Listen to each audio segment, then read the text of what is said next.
Hey everybody, this is the Total Package Lex Luger with an exclusive in-depth interview on my career with the Hannibal TV.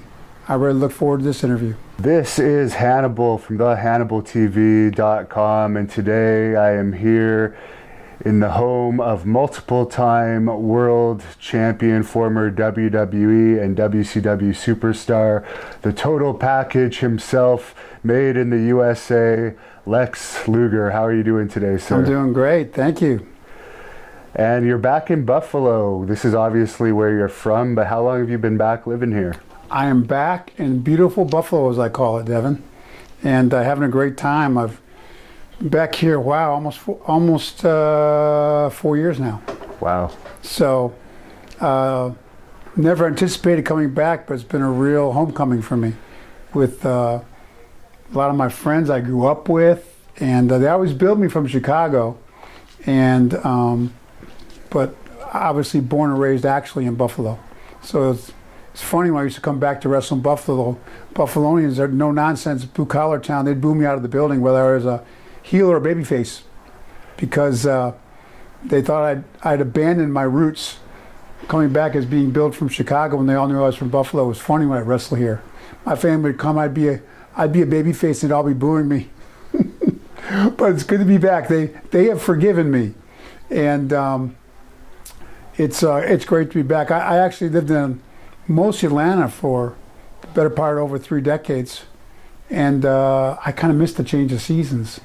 And when I first got back to Buffalo, I really wanted a lot of snow because I hadn't been around snow hardly at all. And they're all going, people didn't know me, go, "Are you really from here? You want more snow?" And so I was saying, "Yeah, I want some real snow." Well, we got it. So in the past 4 winters, I've gotten a real feel for it. Now, I must admit, by around January now, it's like, okay, I'm okay. I'm cool with the winters now. You can start lightening up, but I love it being back here. And people talk about the weather, but great people in Buffalo. They call it the Queen City, the city of good neighbors, and it's really true. And I'm having a great time back here in Buffalo. Made a lot of new friends, and having a great time hanging out with my mom. I came back with the passing of my dad.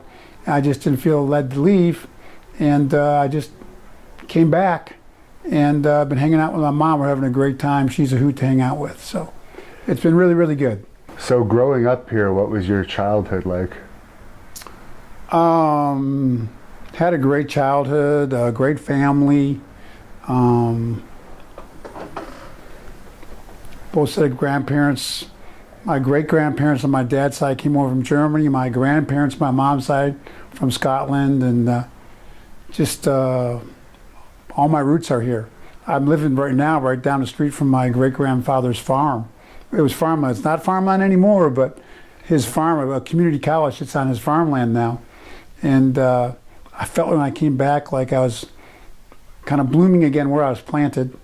And growing up here, we're a lifelong avid Bills fan, Buffalo Bills fan. My older brother, he's 5 years older than me, used to drag his little brother along. When I was a little kid, we'd go down to the Bills games at the old stadium called the Rock Pile. But now we have a different stadium. But great memories of that. Then the Sabres came along. I love hockey, obviously, being a Buffalo Sabre fan. And I love sports growing up, and played football, basketball, and ran track and field in high school, and just great memories growing up here. I've read on the internet, it says that at one point in time you were considering possibly going into professional soccer because you were such a good soccer player. Is any truth to that? No, none whatsoever. I don't know where they got that from. Sometimes you look, if once in a while somebody will say something about, "I read on your Wikipedia," I'm like, well, not everything, because anybody can go into Wikipedia and put anything they want on there. So there's been all kinds of stuff on Wikipedia, crazy stuff through the years. I think a lot of it's still on there, but one of the rumors, I don't know if that one's on Wikipedia, but I heard you were going to be a professional soccer player. I go, well, no, I was interested in a lot of things, but I do love, so I'm a big Manchester United fan, so I love soccer, but never played it. Other than like a little bit, around the neighborhood, but never considered or thought I'd be a professional soccer player. So that's totally false. All right, so if anyone watching this knows how to change Wikipedia, maybe they could help Lex out on there. Oh, there's a lot of stuff. They have to sit with me. I don't even know how they do that. I guess they can be edited, but mine is so long, and there's so much true stuff, and then there's so much stuff that's not, which doesn't bother me. It's no big deal. Now, you started off playing for Penn State, I guess, when you started your college football career. When did the college scouts start recruiting you in high school, and what made you choose Penn State? You know, they didn't look at me till my senior year. I wasn't going to play football my senior year. I was going to specialize in basketball. I was the one to play in the NBA. I grew up, we had a pro basketball team here at the time, Buffalo Braves. I think they're the Clippers now. But I wanted to be a basketball player, and I really loved playing hoops. But I've met him since. Both my football coaches had an assistant coach. Met me at a breakfast I was speaking at here locally, and they surprised me. I didn't know if they were still around. When I first came back, they showed up at a Saturday morning breakfast, like 8 o'clock, at a church I was speaking at, and the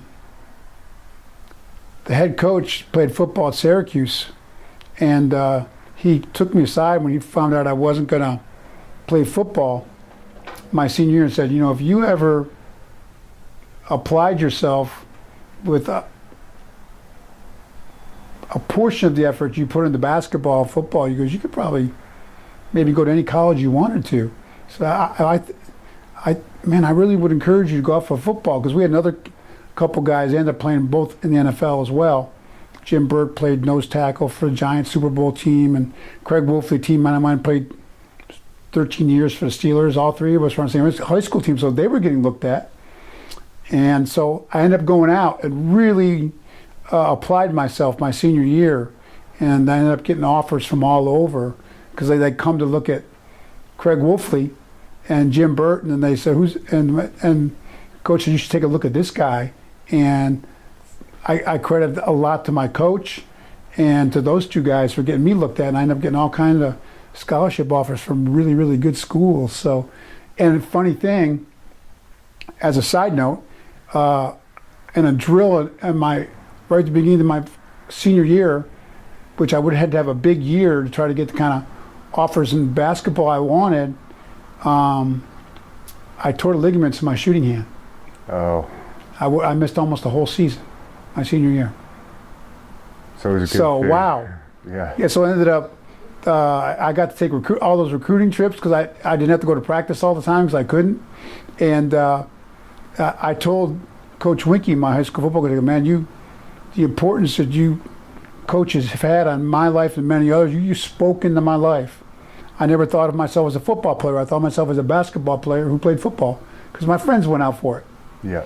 We didn't specialize as much back then. You played sports in season. My love was basketball. I thought of myself as a basketball player, and he spoke into my life about being a football player. And you know, I don't think there would have been a Lex Luger. I told him that when I spoke that morning, there wouldn't have been a Lex Luger speaking right now at this church, because if I hadn't played football, I don't think I would have got into the weight training the way I did, and everything that football laid the foundation for me. That was a bridge for me into wrestling. So that was pretty neat. Another great part, I'll come back to Buffalo. And I understand your weight training actually started around the senior year of high school. It did. Another great friend, two friends I've been reunited. Tom Haney was an exercise physiologist who started helping me train my senior year in high school when I started focusing on football. And Don Reinhout, I don't know if anybody's watched the World's Strongest Man contest on TV. He won that.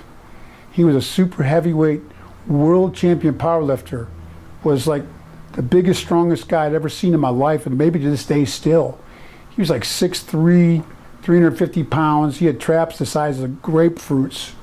He was an incredible guy. He spent time with myself, Craig Wolfley, and Jim Burt, and we drive out about an hour away from here in Dunkirk, Fredonia area outside of Buffalo.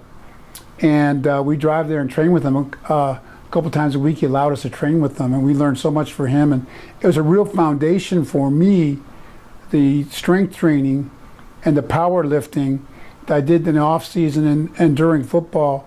which I think really led a lot into a great foundation for me in the training I did, which was different, but training I did in wrestling as well, for obviously my physique, my weight training, a big part of who I was as Lex Luger. So Coach Winky and then Tom Haney, the exercise physiologist, who I just met with a little last week, Right. and been reunited with Tom, great guy, and Don Reinhardt. Just, you connect the dots of what went into me becoming the Lex Luger that I became from Larry Folt. Yeah, you were blessed, because I remember when I started working out, I thought doing machines one day and free weights the next was actually a good split. Yeah. And you had like the top of the line people teaching you from the start. And then when you go to college, you get great strength and nutrition coaches there, and so at the professional level as well. So that in combination, I had a lot of great mentoring and tutoring on training and nutrition. What are some of your all-time best lifts in like the bench press, deadlift, and squat, let's say? I never maxed out in the bench. Because once I was in even football, I didn't want to risk injury. But if I had to guess what I could have maxed out in the bench, probably mid fives, and which was pretty good back then. Yeah. And then I was a good squatter. I squatted with the officially, like, now I had a power suit and a big belt on and everything, but over 800 pounds for a single in the squats. I never did deadlifts for max because didn't want to risk like a lower back injury or anything. I used to have some lower back issues now and then, so I never went super heavy. I did for football more power cleans and hang cleans. So. What's your opinion on knee wraps and these things that help you lift more? Is it worth it, or do you think it's better to lift with as little help as possible? You can go either way on that. I didn't overdo it with the suits or the wraps, and we didn't have the advancements we have now and that stuff.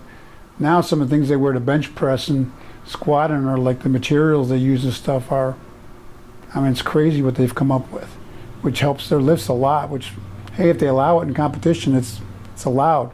I was kind of I guess back then you would say I was an advocate of, I'd like to wrap my knees. Not super tight, but I like to wrap my knees. I felt, that always felt good. And I'd wear some wrist wraps of some type, but that was about it for me. Okay. I might wear, on my bench day, I might wear a little bit like a tighter shirt or a double shirt, like tight. Yeah. That's about as far as I went with that. So why did you only spend a year at Penn State? Growing up in Buffalo at the time, of course, here I am back in Buffalo, but I'd been heavily recruited by Miami, and I knew the coaches down there, and I just felt that the opportunity at the time, and I felt that the weather was a big draw. Right. So I was young and impulsive, and I wanted to go to Sunshine U. So after my freshman year at Penn State, which is a great school and a great program, football program, but I was longing for the sunshine and palm trees, so I transferred down to Miami. I like to say there was some great reason, but it was mostly the weather. Yeah. At the time. And I guess at that time, Miami was a real party area in general, and it's known, of course, for the cocaine as well. But did you experience any of that party atmosphere? I know you were an athlete, but... Well, yeah, Miami's known as a party school, so it was a lot. I had a lot of fun, that's for sure. But my main focus was football, and so we drink a little on the weekends with the guys and stuff like that. But there wasn't a big drug culture amongst the football players when I went there at all. I know we were in South Florida. Yeah. I used to work the nightclubs for spending money. Yeah. I'd work the front door at some of the big clubs in Miami and Fort Lauderdale.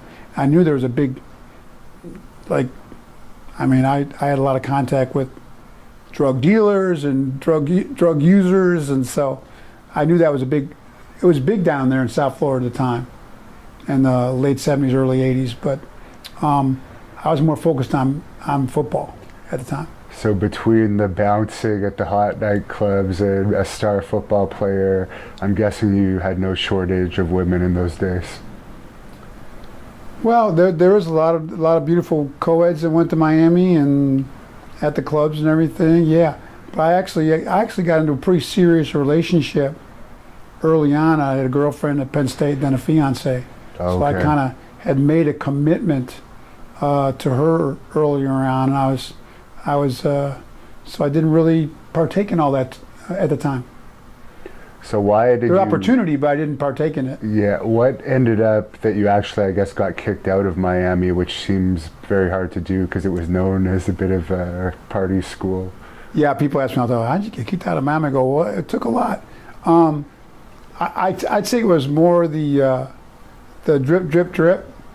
I just had different stuff that I got caught doing and disciplined for, and just stuff, wild, crazy stuff kids do at college. We vandalized our own on-campus apartment one time. And so coach, I got in trouble at a hotel doing some pranks with my roommates at a hotel, and we messed up one of the rooms. And so it was nothing that sounds crazy, but it was cumulative for the coach wanted to discipline me at the time, Lou Saban, the head coach, and so he suspended me from the team which looking back now in hindsight was he was just trying to get me back in line. But as soon as he suspended me, I said, well, I was here to play football, so I withdrew from all my classes and started working full time at the clubs in Lauderdale. I moved in with my brother, who was living in Lauderdale at the time.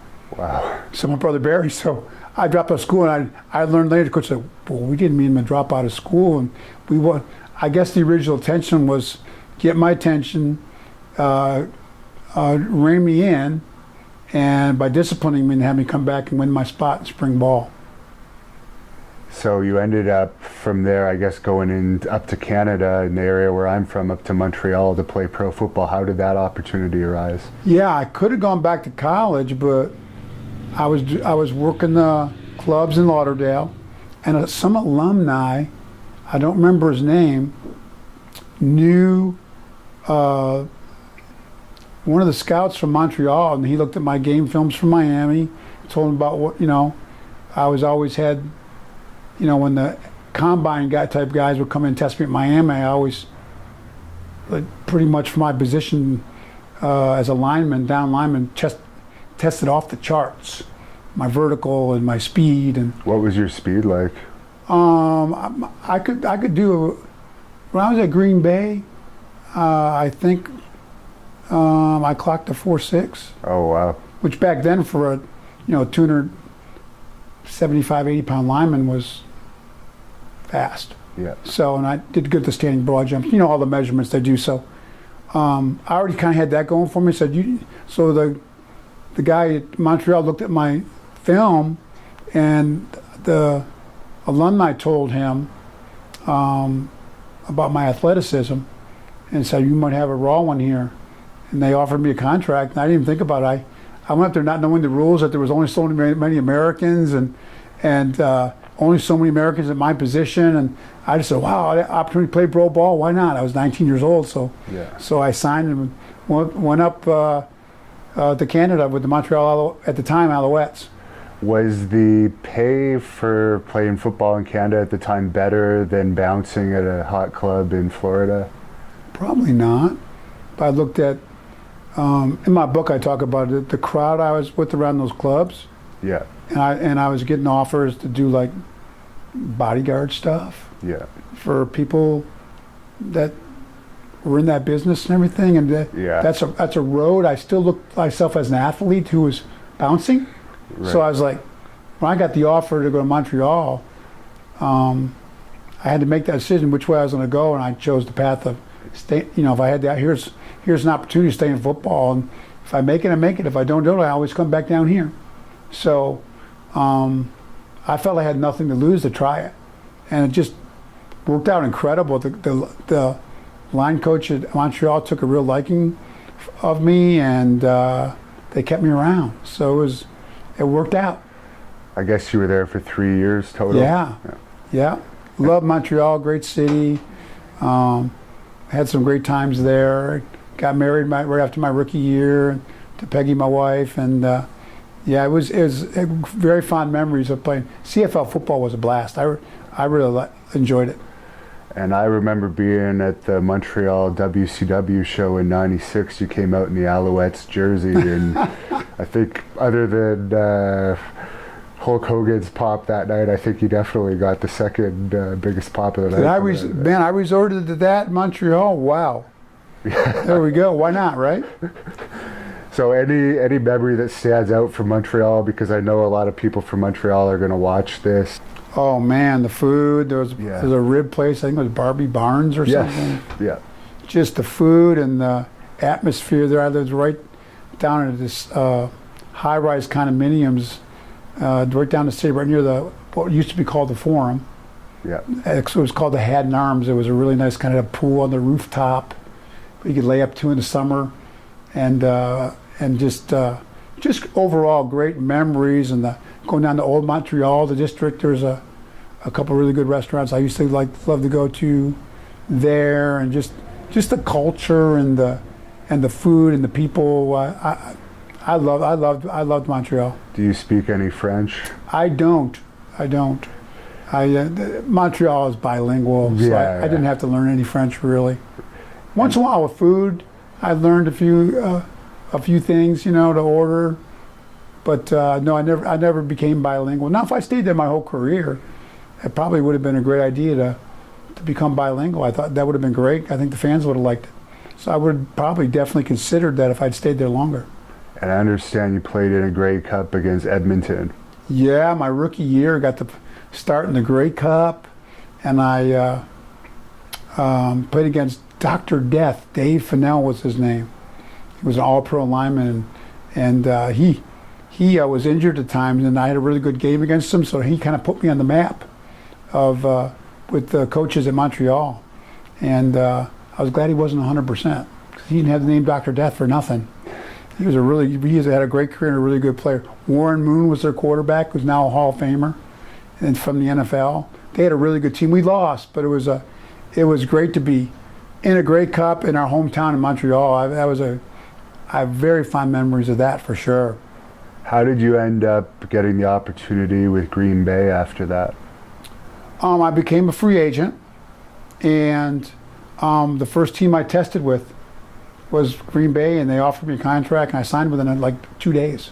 Okay. Got injured there, and only stayed there less than 2 seasons, but that was the first team I tested with, and I loved the coach, and the atmosphere there was like a Green Bay is like a college atmosphere, so I loved that because I feel like I didn't really get my full college atmosphere, so I was at Green Bay. So great fans, had a great time there. Unfortunately, I got injured, a couple of injuries when I was there, but definitely I had a great opportunity there, but I got injured, and at the time, the Spring Football League, the Donald Trump League, with Herschel Walker and they called it, and the USFL, and my rights were offered to the Tampa Bay Bandits, which was outdrawing the Tampa Bay Buccaneers at the time in the NFL, and they owned my rights, and they offered me a contract, and I was not unhappy to go back down to Florida, so I had fun there, playing football in the USFL for a couple seasons. Played at Tampa and also Memphis. Okay, and Memphis, I understand a lot of people were confusing you to be a wrestler when you were walking around. They did. Memphis was a wrestling town, and I didn't grow up really watching pro wrestling. My grandfather was a big pro wrestling fan, but he used to kick us out of the room when he watched his pro wrestling because he didn't want us to bother him or distract him. Oh, wow. I always remember that. My grandpa, my dad's side. Buffalo's a wrestling city too, historically. Elio DiPaolo was one of my teammates in football's dad. We used to have our football banquet there. He was like, everybody loved Elio. So I knew about wrestling, obviously, but I didn't really grow up watching it. And Memphis was a new experience for me. They had a real fever pitch about wrestling. So I guess because I loved working out, I guess I looked more like a wrestler than a football player almost. If that makes any sense. Yeah. So I had a lot of muscle mass, but I was pretty lean. Did you have the long hair at that time? Not really, no. Maybe a little bit longer. Yeah. But yeah, I just get mistaken about, are you a pro wrestler? All the time I got stopped there in Memphis, which made me think about maybe looking into that, into wrestling. At the time, I thought about maybe there's something to that wrestling thing. Then I saw, obviously, the WrestleMania with Hulk Hogan, Andre the Giant. I read about how they'd broken the indoor attendance record and everything. So that's when I started really like watching wrestling when I was in Memphis, and I watched the local and started watching some of the WWE stuff. We have it on in the locker room. The guys loved it. So that's when I really thought, wow. And a lot of the guys go, well, and you'd be great at that. Even the football players, you'd be great at pro wrestling. I was like, well, maybe, which appealed to my ego back then. Well, maybe I would be good at that. So that's when the first thoughts came into my mind of entertaining the possibility of being a pro wrestler when I was in Memphis, really. So I understand your football USFL career was coming to an end, I guess, and you ran into Bob Roop or something, and he helped get you into wrestling. That's what it says anyways. That was in Wikipedia, and I know Bob, and Bob was a big part of my early career. He was like one of the bookers my first year in Florida, but we traveled some together, but Bob had nothing to do with my training. Hiro Matsuda trained me, and I just walked in off the streets to the office down in Florida, which was World Championship Wrestling in Florida. We had a lot of good independent organizations back then. Championship Wrestling in Florida was one of them. I just walked in off the street, and his name was Danny. He was a former retired pro wrestler. I'm trying to remember his last name, but anyways, he took one look at me and called up Hiro Matsuda, who had trained Hogan and Paul Orndorff, a lot of wrestlers down there at a factory nearby, garment factory. And he told me to go over and talk to Hiro Matsuda. So I walked in, talked to Hiro Matsuda, sat down with him for about an hour, and he told me to come back and get ready to break a sweat. And he was like amazing. He doesn't take guys in the ring a lot of times for a year at a time. Before he even takes them in the ring, he makes them do push-ups and Hindu squats, and takes you on 4 or 5 mile jogs to warm up in the summer heat of Florida. But he brought me through the whole program, got me in the ring within 3 months, which was really unusual. We really hit it off. He did everything with you that he asked you to do. Great guy. And he was involved in the booking a little bit then as well. Okay. At the time, and he got me started. He even managed me for some of my matches early on. And Matsuda hadn't been on TV in quite a while, but he was a very well-known wrestler. And so he was really the instrumental guy on training me and then getting me in the ring. He did some videos with me down there that they did on how he trained me, some of the Japanese-style training, and the fans really liked it. So he was a big part of my success early on, looking back. Very, very grateful to Hiro Matsuda. He didn't have a school, didn't charge anything. He just had the intrinsic enjoyment of, he thought that pro wrestling came over from Japan, with a judo background, did very well with it, did well for his family financially as a wrestler, and he really was a wonderful guy. Did he tell you what happened with him and Hulk Hogan, why he broke Hogan's leg? No, he never brought that up. He was very stoic. But everybody else told me different versions of the story, that he was goofing off and not selling in the ring properly. And so Matsuda was known for his, what they call shooting abilities, and hooks, as they call bone-to-bone type stuff, where you can actually know how to break people's bones. I guess it goes in with the like Danny Hodge guys and stuff, going way back in wrestling. And Matsuda was trained how to do that kind of stuff, so he, I guess, got in the ring and wanted to show Hogan how to really sell and not goof off by breaking his shin or his leg or something. But I heard by the time I got to training with Matsuda, he had mellowed out quite a bit at that stage, fortunately for me. And I was not I always loved training, so I was not a goof off kind of guy. I think Matsuda considered me a good pupil. I was very hungry to learn, and I never goofed off. So fortunately, I never experienced that side of him. Wrath of Hiro. He's famous for that, but I never encountered it, fortunately. Were you still doing your regular gym workouts on top of all those squats and push-ups that he would have? No, when I trained with him for those 3 months, it was all training with him every afternoon. and he'd turn the air conditioning off in the garment factory. So it'd be like 120 degrees in there, in the summers in Florida. It was, wow. There'd be pools of sweat around us. It was unbelievable. So he owned a garment factory. He was on the booking committee, and he wrestled, and he managed. And he retired from wrestling. Okay. Yeah, he retired a number of years ago. Before that, was he did not manage. He came out of like retirement to manage me. Okay. Yeah, which was huge. What was your experience like when you first got in the ring? Did you enjoy it right away? Oh, I loved it. I remember, never forget my first match at Daytona Beach Oceanfront Center with Coco Samoa, and still got a scar on my nose for a different match with him from his fingernail. And great guy, and they intentionally paired me with very experienced wrestlers, which I didn't realize. I didn't know enough about wrestling how huge that was.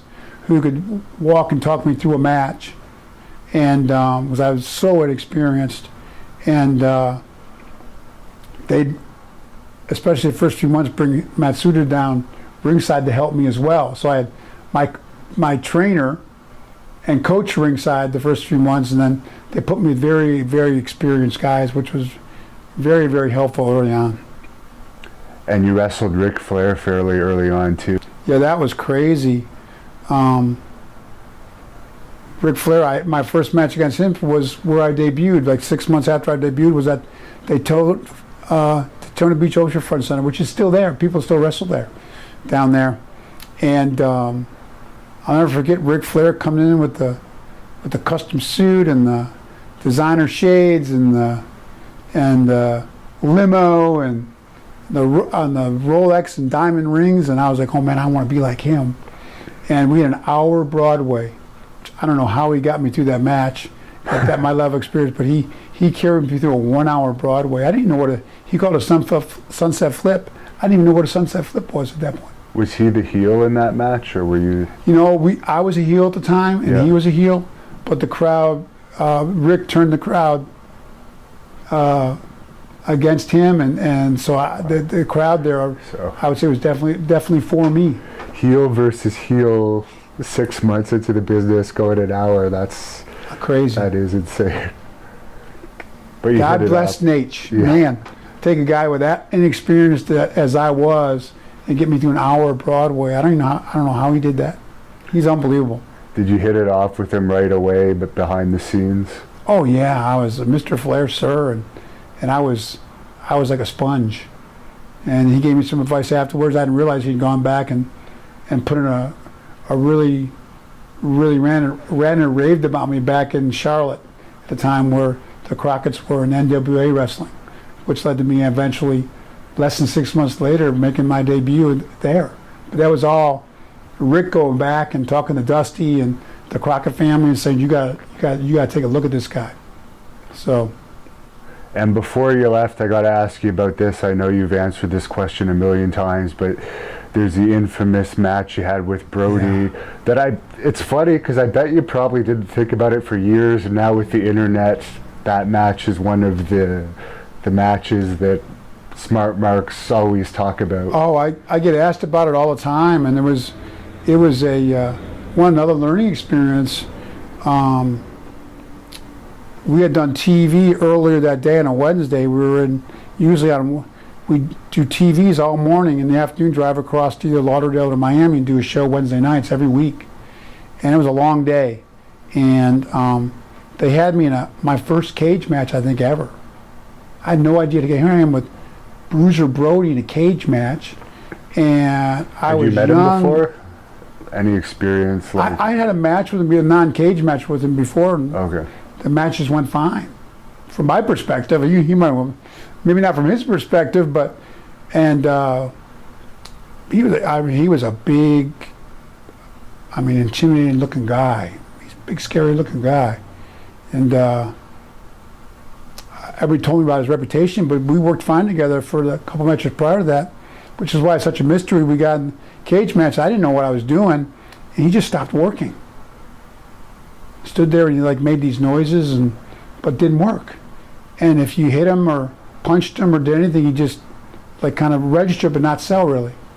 And I fortunately had a very experienced referee, called him Fonzie, in the ring, and Fonzie looked at me and I looked at him, and I didn't know what was going on with him. I got scared because I'm thinking this guy's not selling, and I heard all these stories about him, and he's got tape on his fingers, and I think maybe those are razor blades they put under those things, and we're in a cage match, and I don't know what I'm doing, and he's not working, he's just staring at me, and so we kind of locked up a little bit and pushed around a little bit. But Fonzie, I go, Fonzie, what do we do? I got in the corner and hit him a couple times. He didn't register. He stood there. And I go, Fonzie, what do we do? And Fonzie says, I don't know, brother.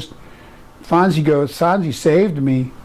Fonzie just back him in the corner again and hit him a few times, and I'll grab your arm and just kind of throw me aside. Don't listen to me, and I'll DQ it. So that was our only thing that Fonzie thought of to get out of the match, because he just stopped working. And unfortunately, we don't have him to ask why he did that. But I did, because of my training with Matsuda, I wanted to be respectful. But when the bell rang, then they couldn't get the cage door open. Now I was stuck in there with this guy, who I think maybe now we've really ticked him off. Man, I jumped over the ropes and through the cage like a scared jackrabbit, and went to the locker room and sat there and go, man, Matsuda would want me to go over and say something or apologize. I don't know what I did, because I didn't, but I better go over there.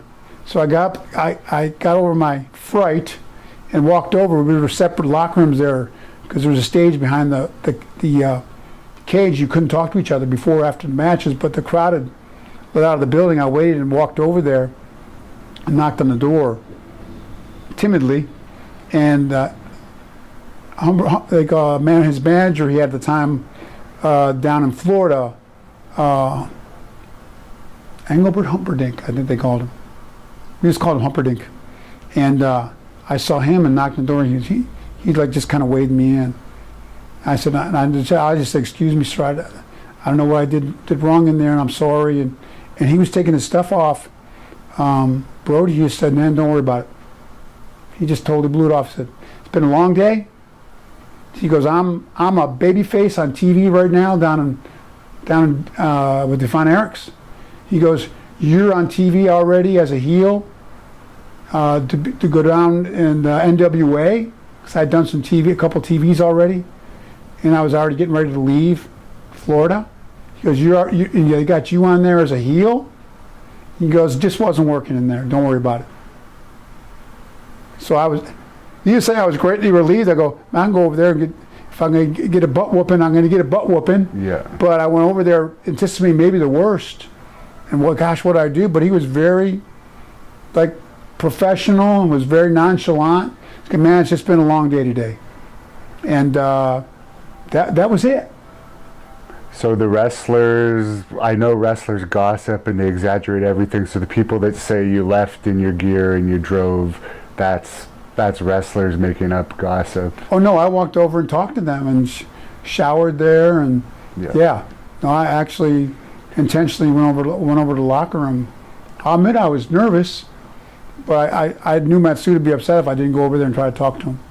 So. And you also play professional football. You've dealt with some very serious characters in your life. Yeah, I've been around a lot of big, intimidating guys, so I wasn't like a shooter guy or anything, but I'm like, man, I better go over there and at least apologize. I was going over to apologize. I was not going there like what happened and they're like angry. I went over there as humble as I could be and wanted to apologize to him for whatever happened that caused what I didn't even understand happened in there at the time. But I was in the ring stuff. I was scared. I didn't know what was going on. It was scary. Did the office ever tell you any explanation? Obviously, that wasn't the finish of the match. What was the finish of the match? Do you remember? It was going to be some kind of DQ, I think. I don't even remember. Yeah. They didn't explain to you anything the next day. Sorry about that, or the office? Oh no. They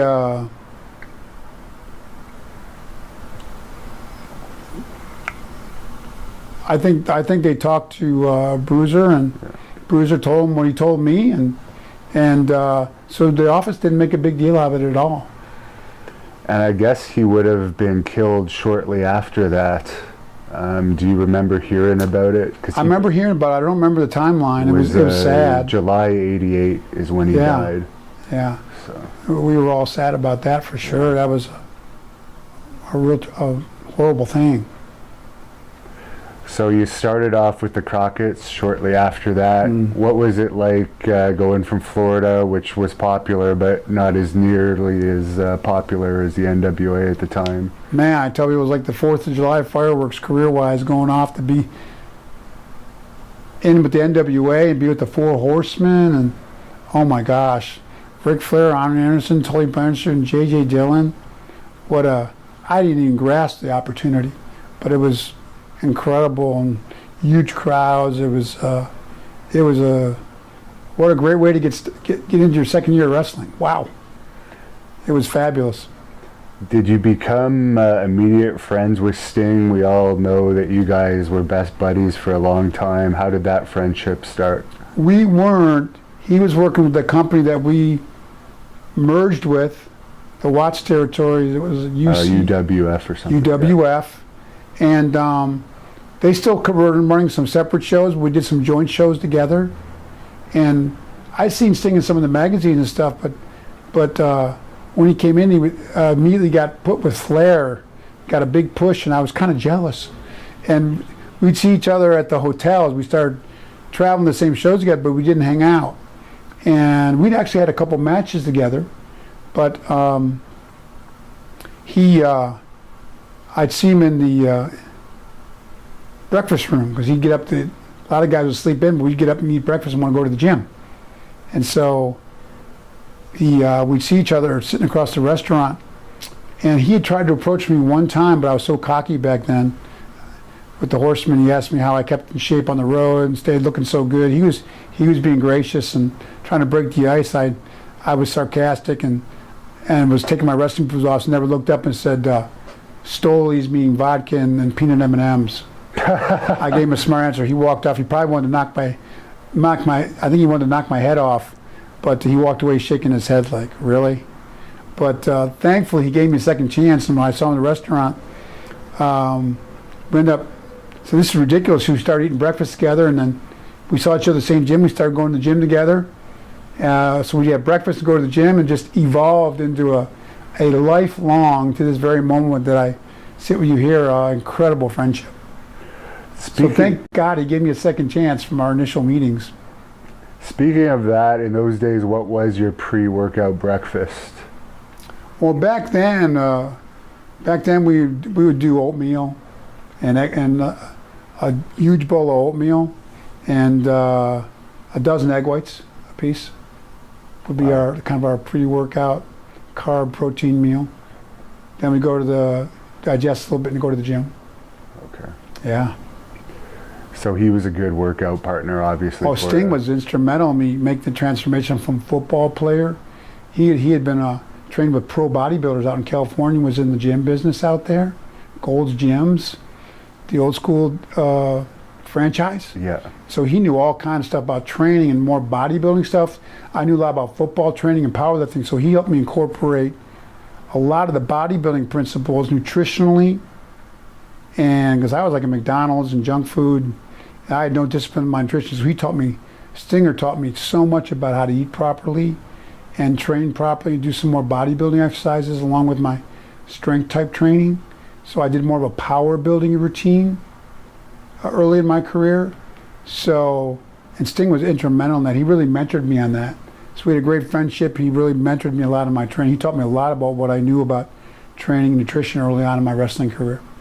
And what was your reaction when you were brought into the Four Horsemen? Were you happy about that? Oh, I was thrilled. Are you kidding me? That was the ultimate heel, pretty much maybe in wrestling, the ultimate heel group at the time. So what an opportunity.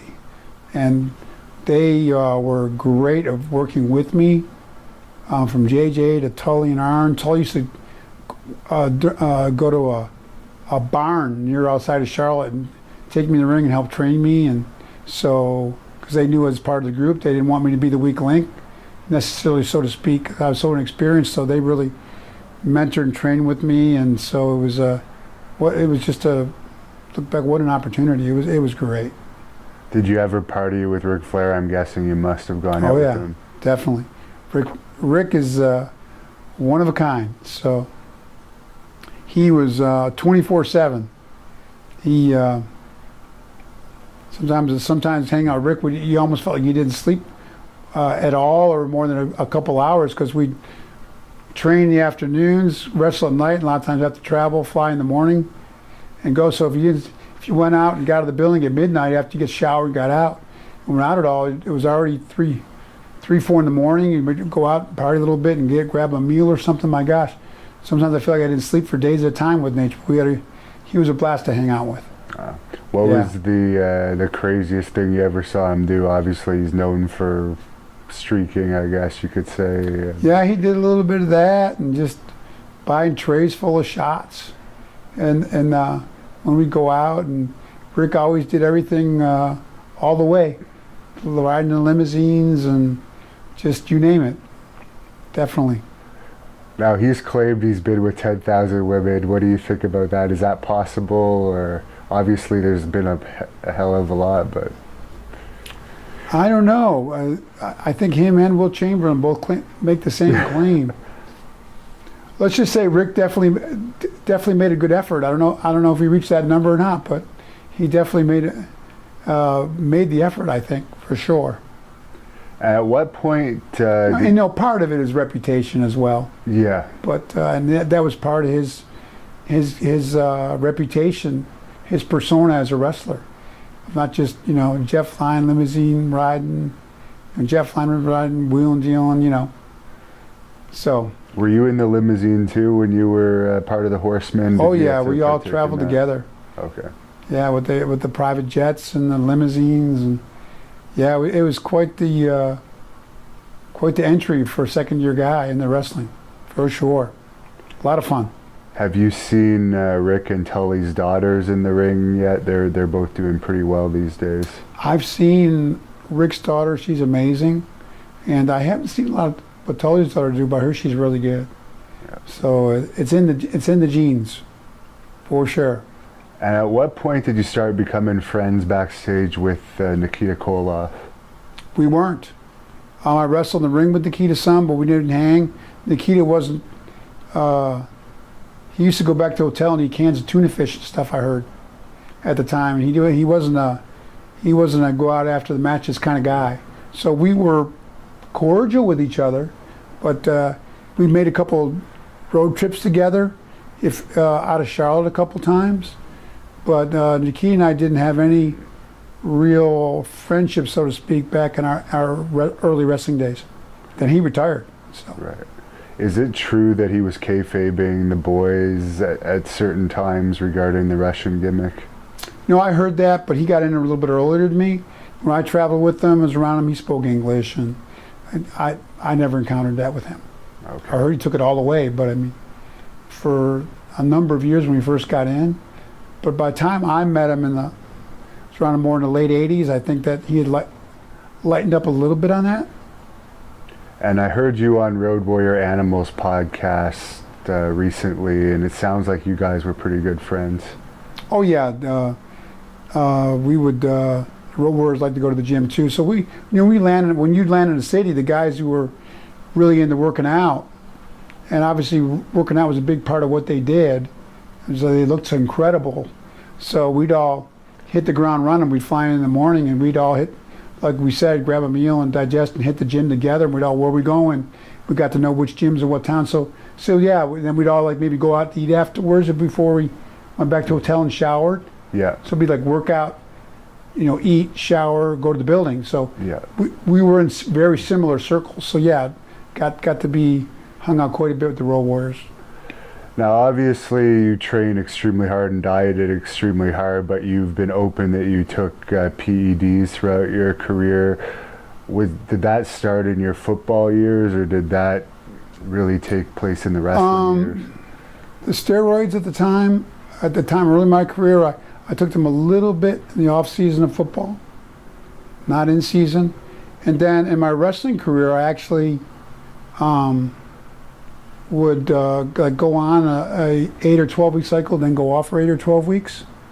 I was contrary to popular opinion, I had a good foundation of football and powerlifting and working out, and I always had kind of a from high school on, I was kind of known, my calling card was my physique, so a lot of that was genetics.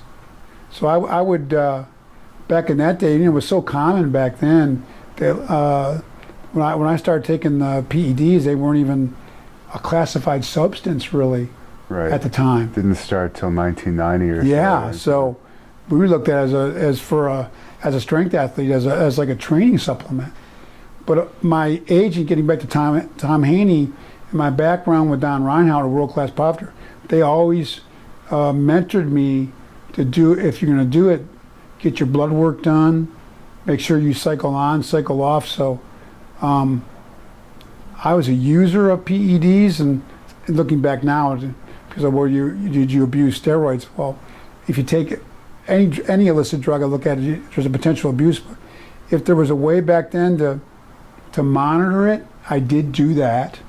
So that's kind of was my experience. Towards the end of my career, I switched over to basic, what you would term now, the last 4 or 5 years of my wrestling, which was, many people thought where I really got leaner and maybe had my best look.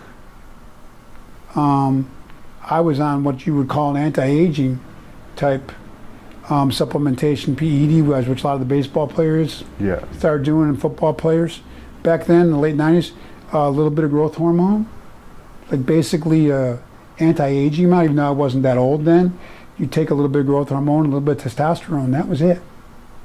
Take a shot of testosterone once a week and a few cc's of growth, and that's all I was on the last number of years of my career, and I actually thought that was probably maybe a healthier way to go about it. Right. As doctors and endocrinologists and everybody that I was under thought that was, at my age, in my 40 or 40-ish, was a better route to go. But I never took really high dosages of the PEDs, and I always would make a real concerted effort due to my mentoring I had with doctors and with coaching to make sure I cleared on and off for my own health. And fortunately, as you know now, I give God a lot of credit. My body now, I mean, I've had a neurological injury that I stand, but my health is phenomenal. Yeah. No medications, no blood pressure issues. No, I'm so thankful the way God designs our bodies. There was no lasting after effects of my use of PEDs back in the day. I think part of that was I did cycle on and off. Right. Not that there's a safe way to do that kind of thing, but I think that definitely played a role in me being healthy now as well. Now, I know you don't want to promote this, but you kind of mentioned that the last cycle you did with the shot of testosterone and the growth hormone was effective for you, but I had a few bodybuilding people ask me if you could say what your most effective stack was of the steroids when you were into those. That would be outdated now. Yeah. That kind of thing. I definitely don't endorse it or promote it now, because now I firmly believe with the modern day training methods and nutrition, the advancements that have been made, that and the natural supplementation out there that most guys can reach, I think they're full genetic potential, clean, and look phenomenal and be able to compete in any sport. And there's a lot more drug testing now, and I think that's great. And so, I mean, it would be outdated anyways, but I was a testosterone DECA guy. I thought that was a safer combo. And I tried a little Winstrol V for a couple cycles, but I didn't like the water-based. And you had to take a lot of shots, so throughout my early career, I was mainly just some testosterone and Decadurabolin at the time. And what was your reaction in wrestling when you got your first world title run? Well, it was a big responsibility, because Ric Flair had left for WWE, and he took the belt with him. And it was a huge void in the company. I mean, nobody can step in and take the place of Ric Flair. So overnight, I stepped in as the world champion against Barry Windham, which was great for Barry to come in a cage match. They gave me all the bells and whistles. Harley Race, one of the all-time great legends, my manager. And we actually had the match, and we couldn't even hold the belt up because we didn't have a belt made yet. But the company did the best they could. They were scrambling. They said, let's switch you heel with Harley and make a run with the belt. So, because originally I was supposed to wrestle Rick in the cage and win that match. And I had no, asked me all the time, was there hard feelings? You and Rick? Now, are you kidding me? All that Rick did for me? If Rick had a decision he was making as a businessman to go to another company, there was no hard feelings from my part or against Rick at all. But it was definitely a big challenge at the time that I did my very best with. But it was still a great opportunity. Who wouldn't want to be world champion? A lot of great wrestlers had their whole career never got to be world champion. So it was a great opportunity at the same time. But I felt a lot of pressure because I felt that nobody could fill Ric Flair's shoes, and here I was as like a transition champion with when Rick had been the man all that time. So I felt a lot of pressure not to be Ric Flair, but to fill that void at the time. But it was I was honored, and I felt like it was a great opportunity at the time for sure. Something I'll always cherish, of course. Was Harley Race traveling with you on the road too? Harley Race traveled everywhere with me and was very great mentor, and that was very helpful as well. That helped take. I was putting a lot of pressure on myself, and then putting Harley with me relieved a lot of that pressure. Would you be the one driving, or would he be the one driving? When Harley was traveling, Harley would drive. Cigarette in one hand, people have heard this before, a beer in the other. 100 miles an hour, literally. Pretty scary the first couple of times, but when you get used to Harley wanted to drive. He was a road warrior, old school, rubber on the asphalt kind of guy. When he drove, he wanted to get where he was going. He wanted to be behind the wheel, and I wasn't going to question it was Mr. Harley Race, sir, So. Did you ever see him in action in one of his altercations? Because I understand, I know this is towards the end of his career, but sometimes he'd get into it at the clubs. I saw him do some of his hand stuff with guys, where he'd hand wrestle with guys and twist their arm over. He did some unbelievable stuff with his hand strength, but Harley was also at that stage of his career. I heard Harley when he was young days. My gosh, he was like came out of would wrestle people out of the crowd when he was 15 years old. What an unbelievable man and a career. So, but he wasn't. He was definitely more laid back at that stage when I was around, for sure. And I understand at one point they were going to release him or something, and you stood up for him. Well, yeah, it wasn't just him.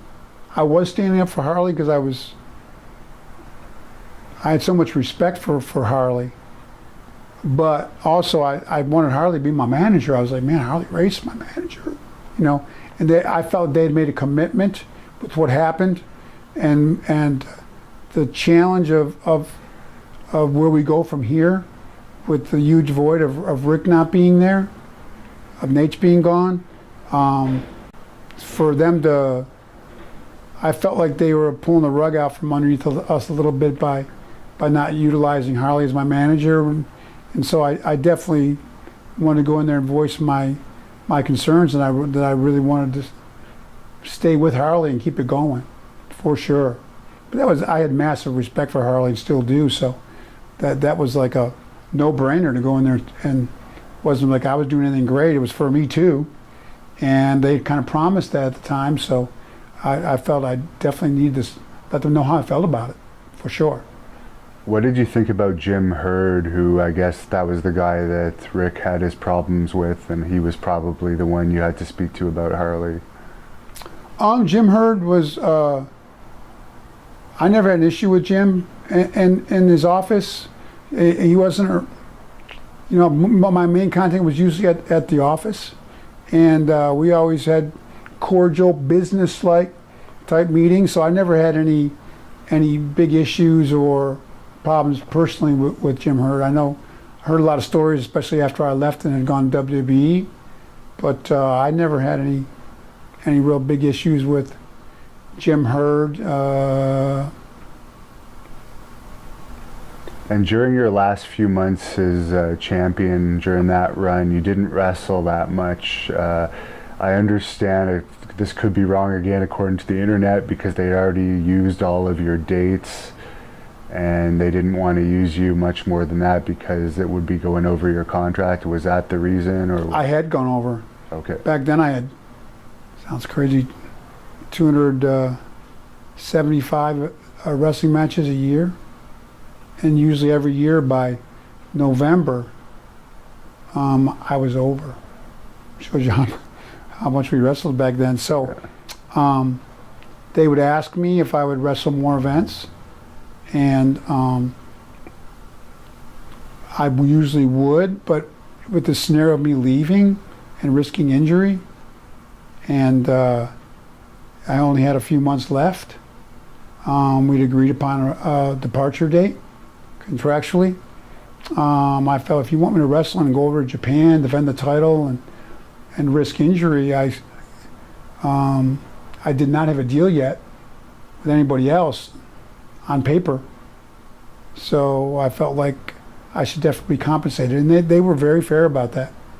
They paid me well to go to Japan. I don't know whether New Japan paid what they paid me to come over, but they took very good care of me on the way out. My match was Sting in Milwaukee to put the title back on Sting. They paid me extra from what my guarantee was per year, because I was out of matches. So what made you want to leave being the top guy? You just had enough of the company at that point? Or? Well, I wasn't the top guy. I was one of the top guys. I didn't think I was the guy. Might have been world champion at the time, but we had the Road Warriors and Sting and so many great wrestlers there at the time, Steiner Brothers and you name it. I go on and on. We had a lot of talent there. But I had always had my eye. I look back now in life, we always think the grass is greener on the other side, I had a farmer one time tell me, yep, Lex, grass always looks green on the other side. I go, he goes, that's a farm thing. I go, what do you mean? He goes, a lot of livestock, especially the goats, the grass is green where they're at, but they eat the grass underneath the fence. He goes, they'll cut their heads trying to eat the grass on the other side of the fence. I always thought that was kind of a funny analogy, how we can always think things are better elsewhere. I wasn't that unhappy. Obviously, where I was at, I had a great career going there, but I always thought at the time that maybe WWE was the number one. We were number two with audience and ratings, and I always thought, man, it'd be great to see what I could do there at WWE. So, had met and talked with Vince McMahon just by chance in a gym in Las Vegas one time when we were both in town, and he was real cordial, said I'd love to do business with you sometime. So. I definitely was looking to, see what I could do in WWE for sure. That was the main purpose behind it. So I understand that you initially signed with WBF because there was some type of no-compete clause after your contract. Non-enforceable, really, legally, but I did sign a one-year non-compete. Okay. Which is why I signed the bodybuilding contract and not a wrestling contract with Vince McMahon. So you were one of the hosts of the Body Stars television show, and I guess you were supposed to guest pose. Were you ever actually going to compete as a competitor, or was it all just going to be... That was strictly a one-year segue into the wrestling, and I was going to be a guest poser. I got injured with a motorcycle wreck, a very serious one, right before the guest posing. But what happened with that, if you want to get into that? Because I've always been curious about that motorcycle wreck. It was a bad one, head on with a car, twilight, on like a 1.5 lane road. I was riding it like it was mine. The car came around a blind curve and head on. I almost got out of the way, but knocked me probably 150 feet into the woods, missed every tree. But I was a mess. Ended up having a miracle of God. I look back now. I didn't hit a tree, would have snapped me in two. We'd probably go going around 40, 45 mile an hour.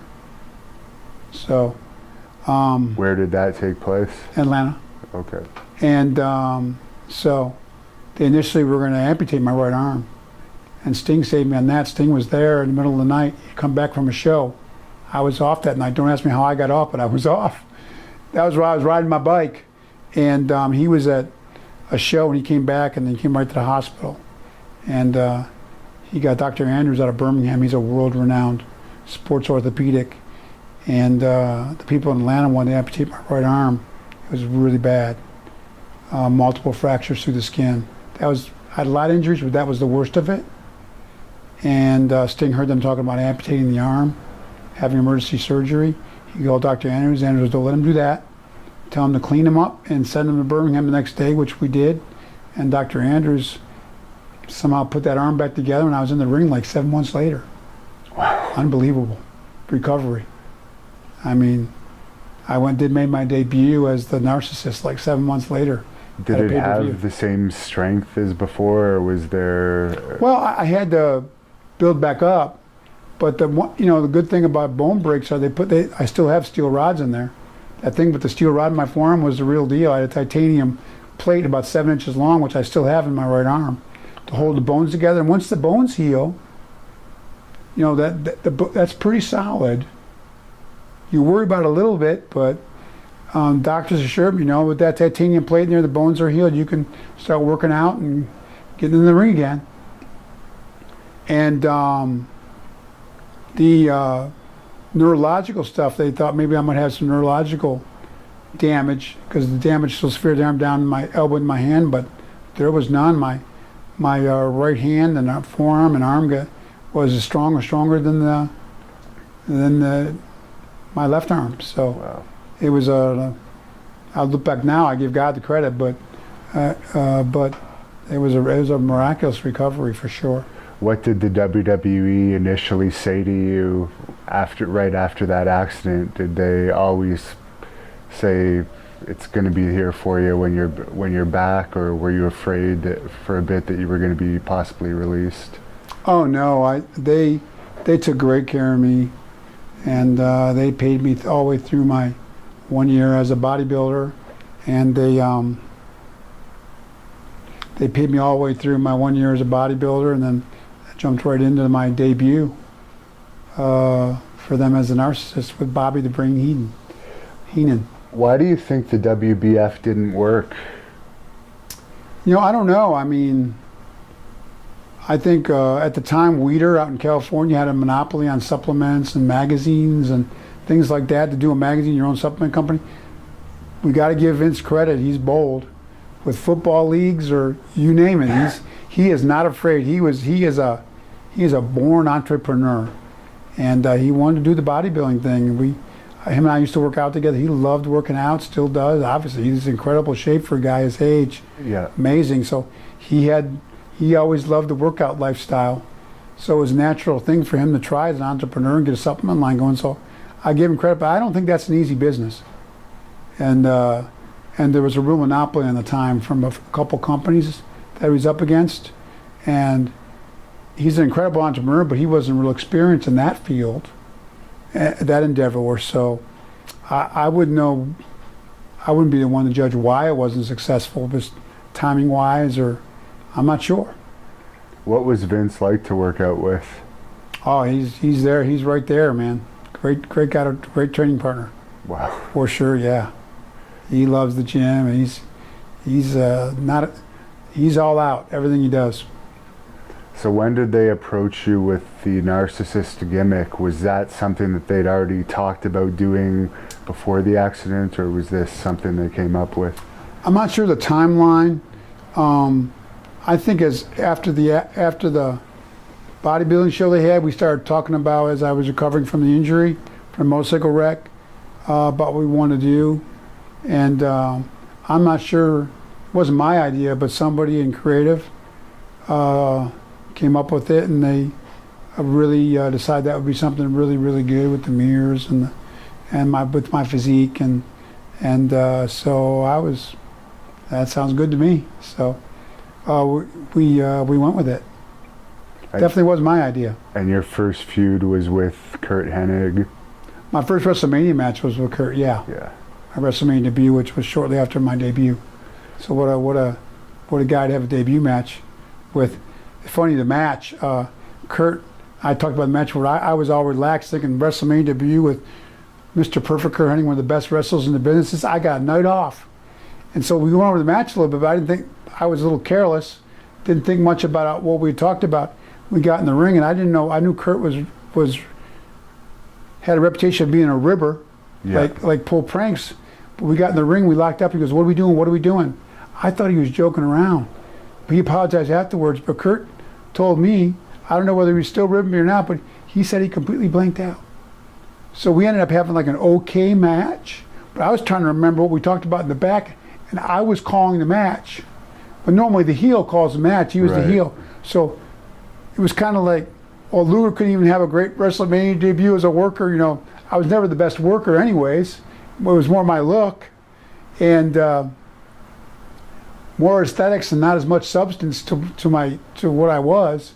And so it was like, wow, Luger didn't have a very good match for his WrestleMania debut. But behind the scenes, I was like, oh my gosh, I was in like a state of panic in the ring. I go, what do you mean? What do we do? And I look back now, it was a funny moment. Yeah. I didn't think it was funny at the time. I was a nervous wreck, but I had to call the match. I see. And I hadn't really memorized a lot of stuff and what we were doing in there.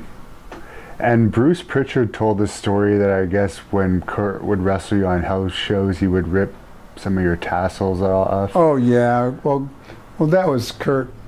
That was him. He'd rip my tassels off, or do a sunset flip, and not go. And he did pull my trunks down in Madison Square Garden. He was always doing stuff. Yeah. But that was just Kurt.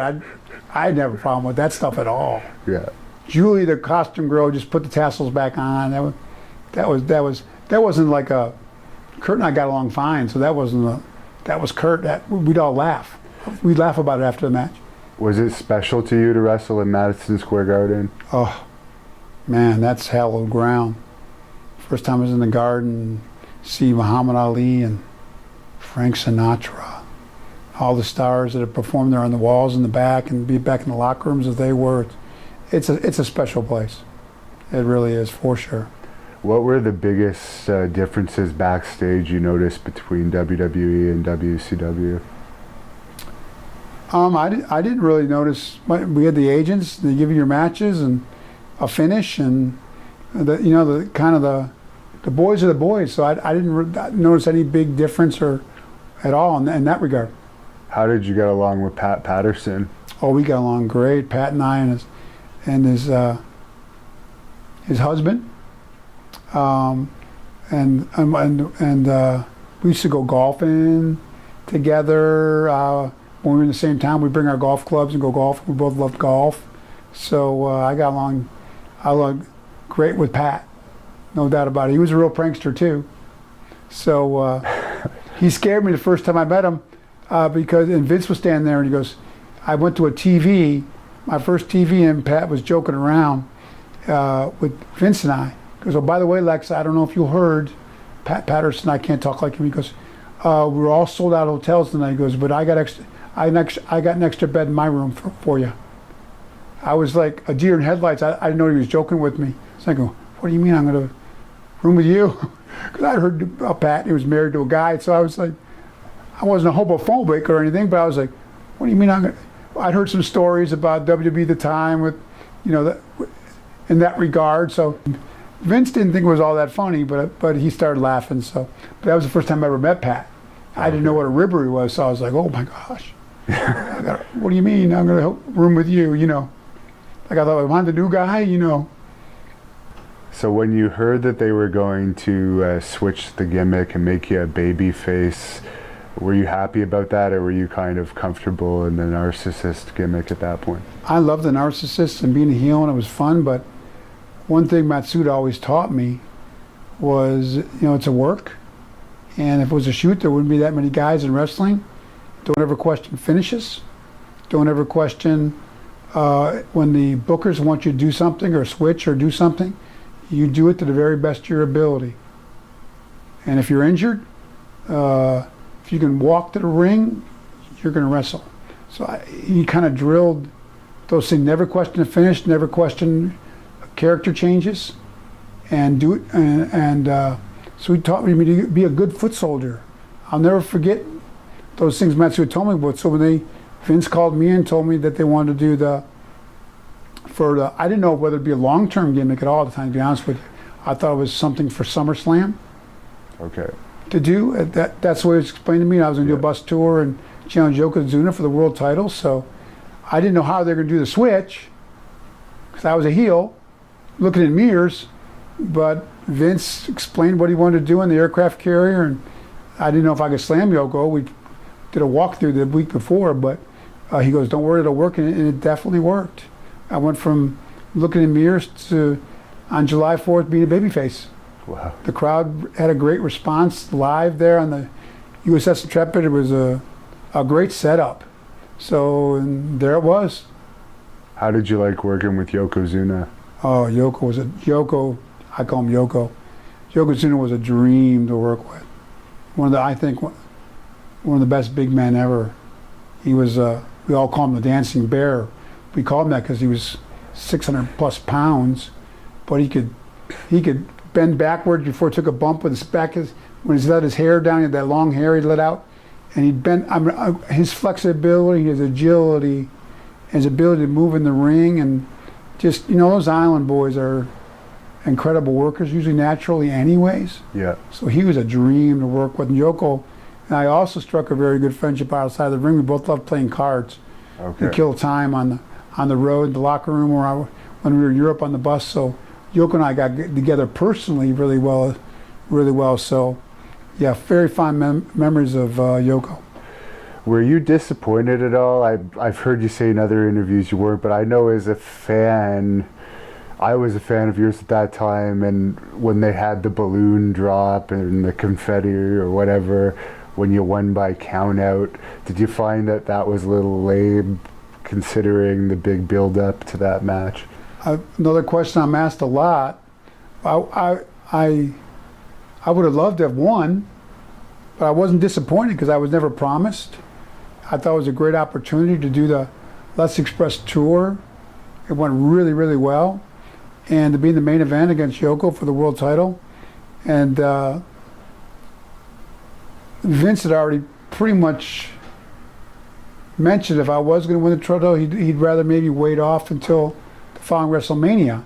So, I definitely wasn't disappointed. And I knew that they were going to take Yoko off on a angle with Undertaker. And then if I was going to get another world title shot, they would try to zero back in on WrestleMania the following year, which was preceded with Brett and I tying in a Royal Rumble, which I thought went great. We both hit the mat at the same time. Yeah. I think it's the only tie ever in a Royal Rumble. Yeah, that I know. We were co-winners. Yeah. And was that scary going into that, thinking that you might screw that up? We didn't know. That was, wow. What you thought? Brett's so good. Brett hung on to me and just timed it, because I was just going backwards over the top rope. So that was all Brett. And we back then, even the cam work was in, but they were scared it was going to look really bad. That's what I call it. But we both hit the mat. You could run that over slow motion 100 times and not be able to really tell who touched first. It turned out great. And that was a good setup for WrestleMania, for sure. And I understand you were pretty good friends with Brett outside of the ring. Oh, man, we still are. I just saw Brett a while back. We had up in Kingston, Ontario. We were together, and it's great to see him again. And great friendship to this day. We always loved working in the ring together. Nothing but respect for Brett. Are you still a big coffee connoisseur? I understand Brett and you had that in common. I'm a big coffee guy to this day. Brett introduced me to Starbucks coffee. Go to Starbucks almost every day with my mom. But we go to Tim Hortons also here in Buffalo. But Brett really introduced me to the joy of coffee and the caffeine and the whole deal. So we traveled together some, and Brett's the reason I'm a coffee lover today. We shared that as well. Now, for the Lex Express itself, what were your thoughts on that concept and how it played out? Lex Express was very well laid out. We traveled the whole country. They really did systematically. There were great crowds everywhere we went. I mean, we were in Denver one time. I remember they were lined 3 times around a Toys R Us. Wow. In like 100-degree heat. They promoted it well. We had a tour director on the bus. It was very well done. It was a long summer because I'd like start doing morning radio shows at 6 a.m. calling in person from city to city every day. Then do like 2 appearances, like 3-hour autograph sessions. Try to get to the gym, and then I'd go on the evening newscast with the weather guy, and it was morning till night. It was exhausting, but it was good. It was very well done. Now, I don't know if you've heard this or not, but I guess Bruce Pritchard did a podcast on you where I guess he was working with you a bit during that Lex Express time, and he said you started to make requests where you would want to fly into a city, then get on the bus and end up staying at the Marriott at night and just go on the bus when you had to make the appearances. Is there any truth that you were asking for those, or is that him telling a different version of what happened? I'd have to hear what he said. Okay. I wanted to stay at a decent hotel because of my training. And I didn't want to stay at a hotel that didn't have room service. So I did like Marriott, so I might have put in a Marriott request or a hotel that had room service and or food. Right. I wasn't trying to get a Ritz-Carlton or anything, but if I was going to be on the road that much for my training, I wanted to be a decent hotel. So, I mean, maybe he's in the office and he knew things that I might have asked for. I don't know. So I don't know if I'm not saying that's a falsehood, but I was on the bus most of the whole tour to see my family a couple times. They flew me home for like a day. But I was on the road. I rarely flew. I was pretty much on the bus the whole time. I did fly once in a while if they wanted to give me a day with my family or something, because I had 2 small children, and which was great that they would do that. Then I'd meet them if they had and they'd time it. If they had a really long ride, like from South Dakota, they wanted to get to California, they'd fly me home, then fly me to California, like the next day. Okay. Or something like that. But I never requested that. It was something that they wanted to do for me so I could still see my family a little bit. Because they knew that it was a lot. I told you my daily schedule, so Yeah. we're going to give you a day or 2 home with your family. So we're going to fly you from where you're at in Denver home to Atlanta, then we're going to fly you to LA and get back on the bus. But I wouldn't just sit at a hotel and go hop on a bus to go to the appearances and fly everywhere. I was definitely on the bus and go from appearance to appearance all day long in the bus. Spent a lot of time on the bus. Yeah. Definitely. He also mentioned there was a video crew with you on the bus the whole time. Is that accurate? Not the whole time. There was between certain dates if they wanted to get some footage. They want to get some footage of me more just sitting in the bus more than sound bites, really. Okay. More they wanted to get footage. Yeah, because after I heard that, I was wondering, like, maybe in a few years, is there suddenly going to be a video that comes out of everything you did on the bus at that time? But also that would have become a bit annoying to have a crew around you in those close quarters.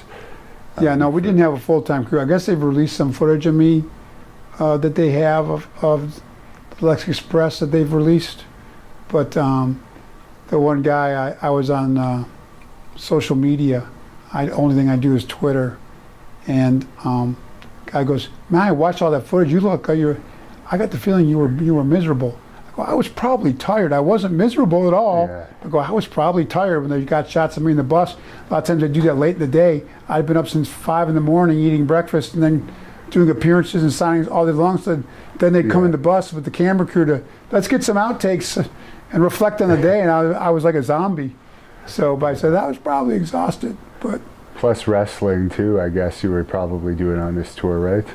No, they took me out of the wrestling. Okay. There's no way. I mean, I was literally, I'm not exaggerating. Yeah. I was on the bus doing appearances from, I get up at 5 in the morning and literally till dark. Wow. Maybe run to a gym and get an hour workout. It was literally all day long, every day. If you had an hour to work out and you were in a town where the Lex Express was promoted, how did you get people to leave you alone? Because I'm not anywhere near as famous as you, but people in my town bother me when I'm working out. So I can only imagine how difficult it would have been for you.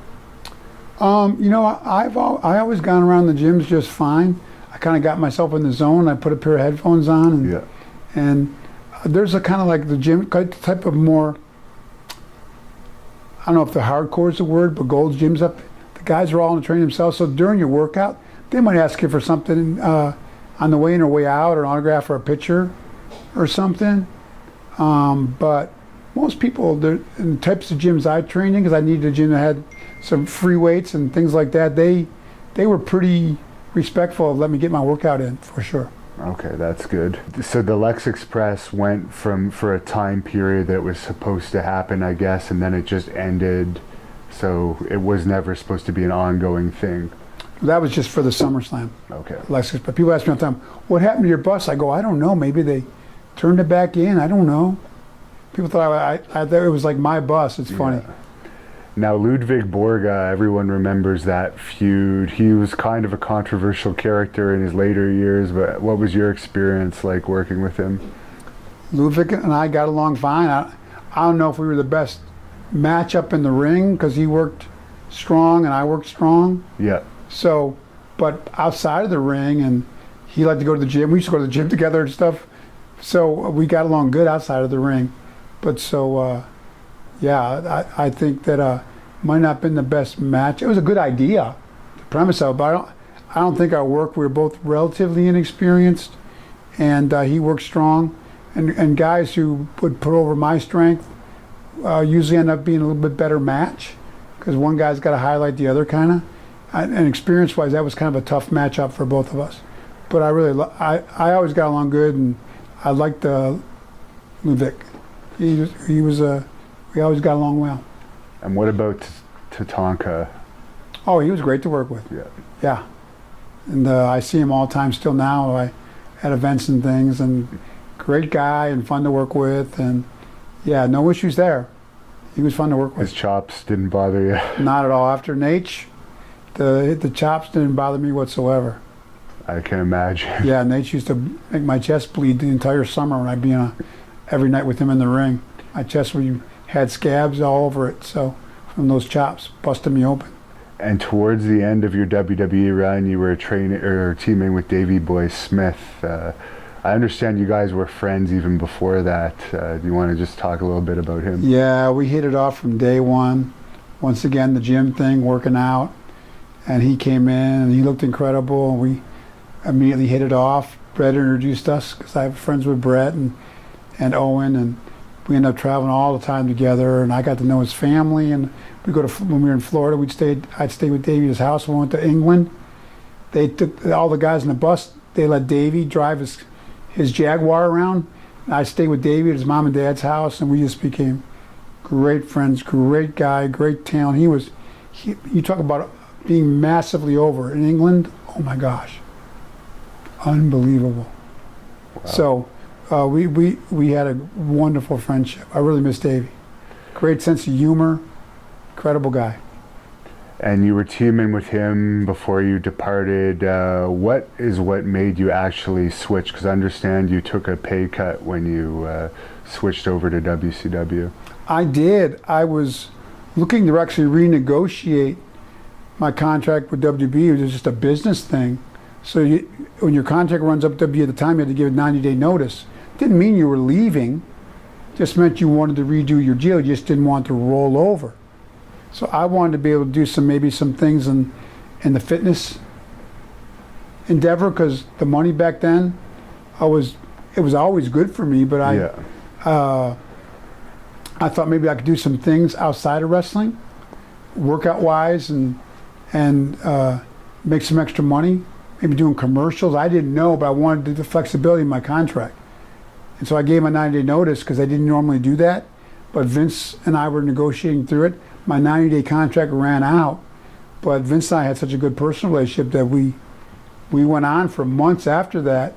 But the lawyers, it wasn't between Vince and I, but the lawyers are working that out, the language in the contract. And it was kind of dragging out a little bit. And I just had a happen chance conversation with Sting. I didn't even know they were going to start a new show. Right. And I told him, and it came up a conversation that my contract was up and I was no longer under contract with WWE. He goes, wait a second, Sting like almost like dropped the phone. You're working at WWE right now and you're not under contract? I go, no, my contract, I gave a 9-day notice and expired a couple months back. He was like, you're kidding me. I go, no. So he called Eric Bischoff and the rest is history. I ended up being the surprise guy on Monday Nitro in Minneapolis. Now, Bruce told a different story, so I just wanted to get your opinion on that. He said that J.J. Dillon was continuously trying to get you to re-sign, and you kept saying you were going to and putting him off. And I guess that's why, in his opinion, J.J. may have had some heat with you after that. But J.J. never mentioned that to me. We're good friends now. We see each other quite often. I'm not aware of that. I did most of my negotiations was through a lawyer. Okay. So if there were, JJ might have had a problem with what was going on in negotiations, because negotiations sometimes can be tenuous and frustrating. Right. I was a little frustrated, but really the opportunity with a new show that I didn't even know about, Monday Nitro, came up all last minute. Right.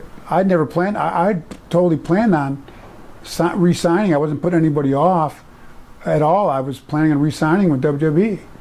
Yeah, I just wanted to bring that up because this podcast, I'm surprised you haven't heard about it, but it was all about you. They talked about your career for 70 minutes, I think it was. Okay. I listened to it on the way down. Oh, I got you. But everybody's perspective can be different, right? Yeah. JJ's, he might have been very frustrated with my attorney. Yeah. But I was just trying to get the right language in there. My attorney was, not me. My attorney was the one guiding me. Right. It was just a business thing. But I wasn't like leading anybody on and like negotiating with WWE, WCW at the time at all. That all happened in a matter of like a couple weeks.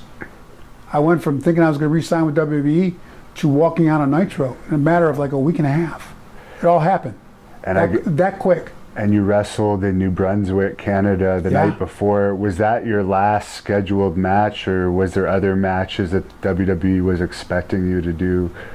Once again, I was not under contract. Okay. So I was on night-to-night basis anyways. Right. But one of the disappointing things was I wasn't able to give notice. Right. That was part of the agreement, that Eric Bischoff wanted it to be a surprise if I came to WCW. And Eric Bischoff, I had heard, wasn't a big Lex Luger fan. So that's why he wanted to test was I full of myself? My reputation was being kind of arrogant. So he kind of thought I'll lowball him and see if he balks on the money. See if he really would like to come back here and work with us. I know Sting, you love him. He's one of your best friends. But, and Eric, I said, man, I'd love to be a part of that and get to come back and be with my best friend Sting, and got a new show going. So, and boy, it worked out good. But I definitely had great misgivings about Matsuda, the way he taught me in wrestling. It wasn't a thing of real character and integrity that I did with Vince, not giving me notice.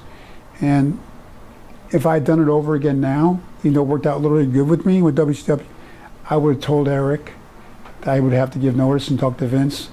And if the stipulation was to just walk off his house show and the next night be in a ring with WCW, I would like to think I wouldn't do that. Now we all have things people realize behind the scenes, taking care of our family and taking the best opportunity, but I would have wanted to do it with character and integrity. And Vince and I were close outside of the ring. So that was, even back then, I had a lot of turmoil over that, doing it that way. What did you hear from the WWE side? Because obviously there was probably still pay that they owed you. You probably had some contact after. Did you hear any feedback to what happened? Yeah, they said, we're not going to pay you anything. So that was the feedback. You're with them now, and if you want the money, sue us. Did you? I did not. I see. I decided best to move on. I looked into what it would take to try, and to sum it up, it would have been a long line. How much did they owe you? Oh, I don't know. There was some pay-per-view money, and some marketing money, I'm sure. The house show that you just I'd have no idea what that would have added up to. I see. And Bruce... Nothing huge, no huge like sum of money. Okay. Or anything like that. Bruce apparently said Pat Patterson's reaction to it was to say, well, he's their problem now. That sounds like Pat. That sounds like Pat. That's good. I like that. Now, what I... That's definitely possible. Pat that sounds like Pat. That's a good one. I had never heard that before. That's good, Devin. I like that. And that sounds like Pat. What I noticed when you debuted on Nitro, you looked like the old Lex Luger, which amazed me because you had just been on WWE TV, and there was a distinct difference in your look. It seemed like your hair had magically grown. No, I'd already started growing my hair out a little bit, but that had nothing to do with me because it all happened a week and a half. I decided I was going to grow my hair out a little bit. Okay. At WB, so that had nothing to do with it. But I definitely felt comfortable back with Stinger and the guys back in WCW. That's kind of where you looked like I started in Florida, but I felt comfortable. Yeah. Yeah. No doubt. And what was it like dealing with Hogan? Because I guess you had probably met him in WWE, but this was the first time you're actually having a confrontation with him in the ring and working with him. Yeah, I hardly knew him at all. And the first night didn't go well because when we got nose to nose on a Nitro, we went to commercial break. And to come back out of it, we were still nose to nose. And the camera guys were in, go, okay, we're off for whatever it was, a minute or two. So I broke character a little bit when you're nose to nose, and there was a live crowd there. And Hulkster's all business about his business. I'd never been around him, so I kind of smirked at him. And I'll never forget, he looked at me, he goes, hey brother, knock that smile off. He goes, take that smile off your face, I'll knock it off. And I tried to walk up to him afterwards, he kind of blew me off. I said, I'm sorry, Mr. Hogan, sir. I'm like, I didn't mean to. He goes, that's okay, man, but you don't ever break character out there. That's taking money out of my pocket, he said. Walked away. I knew he was mad at me. So I went home and told my wife, I go, boy, here my first night at WCW, and I just ticked off Hulk Hogan. I was like, oh my gosh, what a dumb thing to do. But I walked up, the next week at TV, we're in Florida somewhere, the second Nitro, and I had some stuff I was going to do with him on camera, but I found him in his dressing room and knocked, and we had a nice discussion. I never want to disrespect. I thought we were off camera. I understand totally where you were coming from, and I just want to apologize. I go, I didn't mean any disrespect to you or the business, but at the same time, I want to apologize. He was very gracious, and we got along great. From that moment on, we got along great. I mean, obviously, he put the belt on me. Yeah, which is what I was in going to ask you '97. So we obviously got along really well outside of the ring, and I had enormous respect for him, obviously, and he had enough respect for me, obviously. He could have done that with anybody, and he gave me the honor. So that was huge. Acknowledgement for him. Wow. And were you surprised that night? I understand you found out just before you walked out to the ring that you were going to win the title. I couldn't believe it.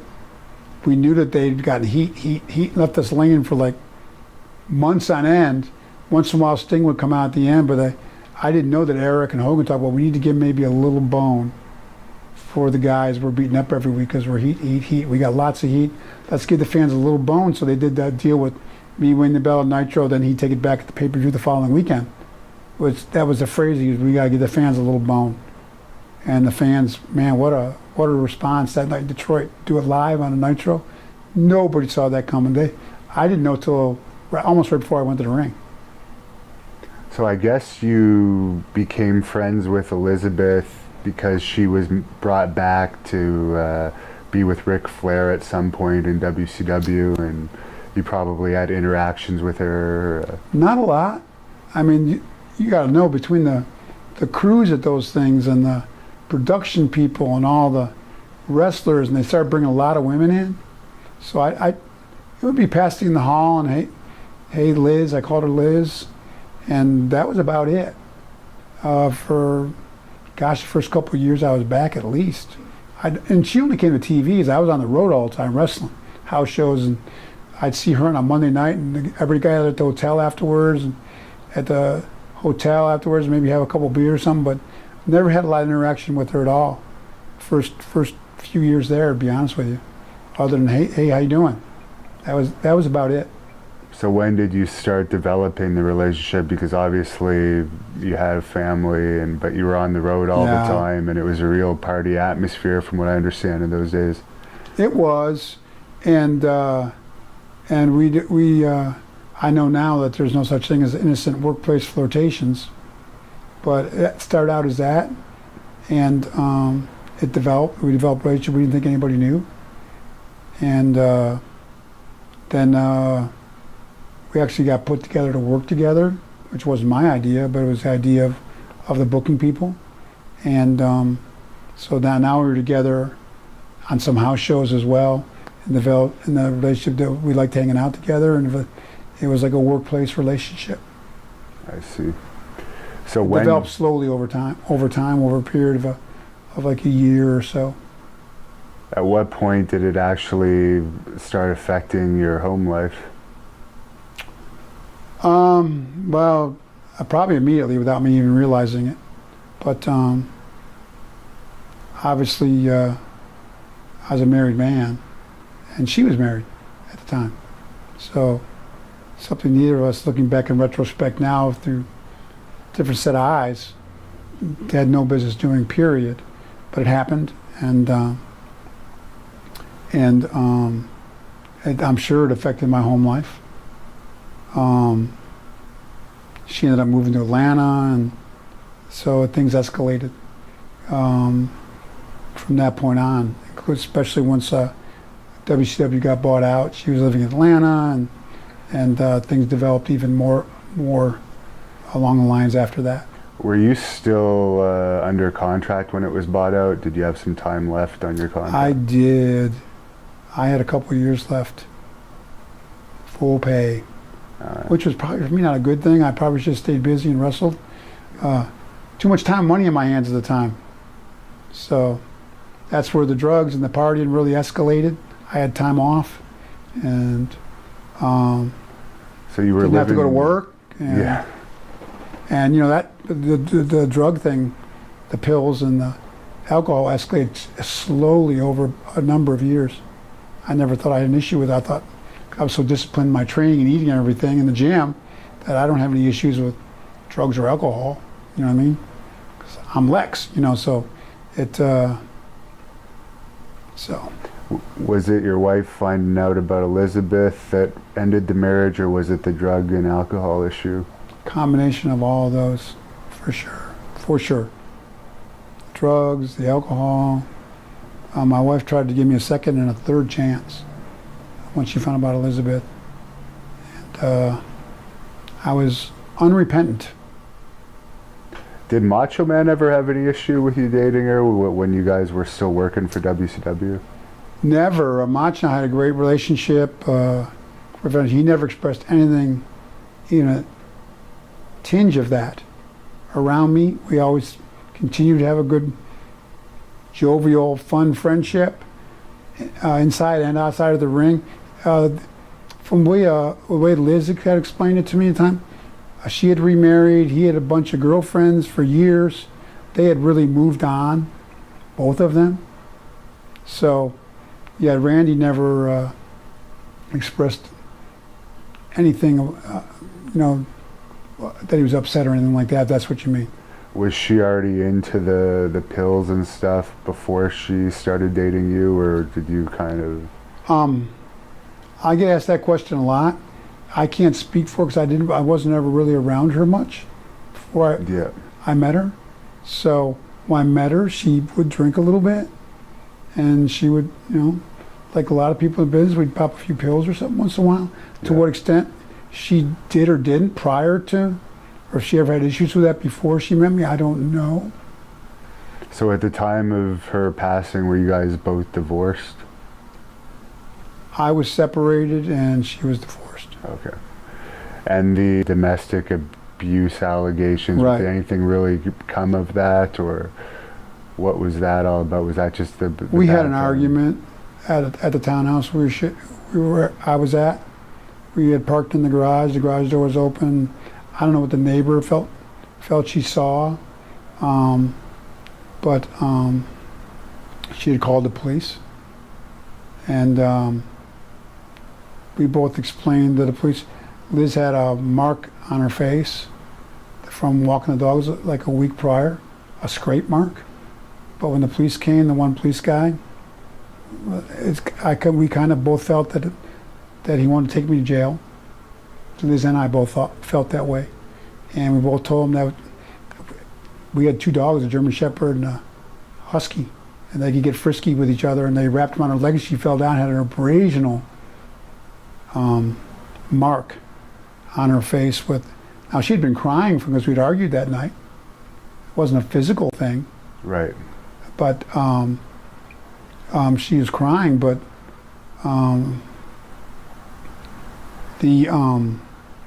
even the officers were there that night when they came out, and the guy cuffed me. They're all like, well, this is one of those calls from a nosy neighbor, and we'll be out of here in a few minutes. There's probably a dozen cops outside, and the cop station was right down the street, and they were all hanging out at Lex Luger's place. So, so we were both Liz and I were both shocked. You were extremely famous at that point too. Yeah, so. and I was almost 24 years of marriage, and believe me, I was not at the time, the way things went down.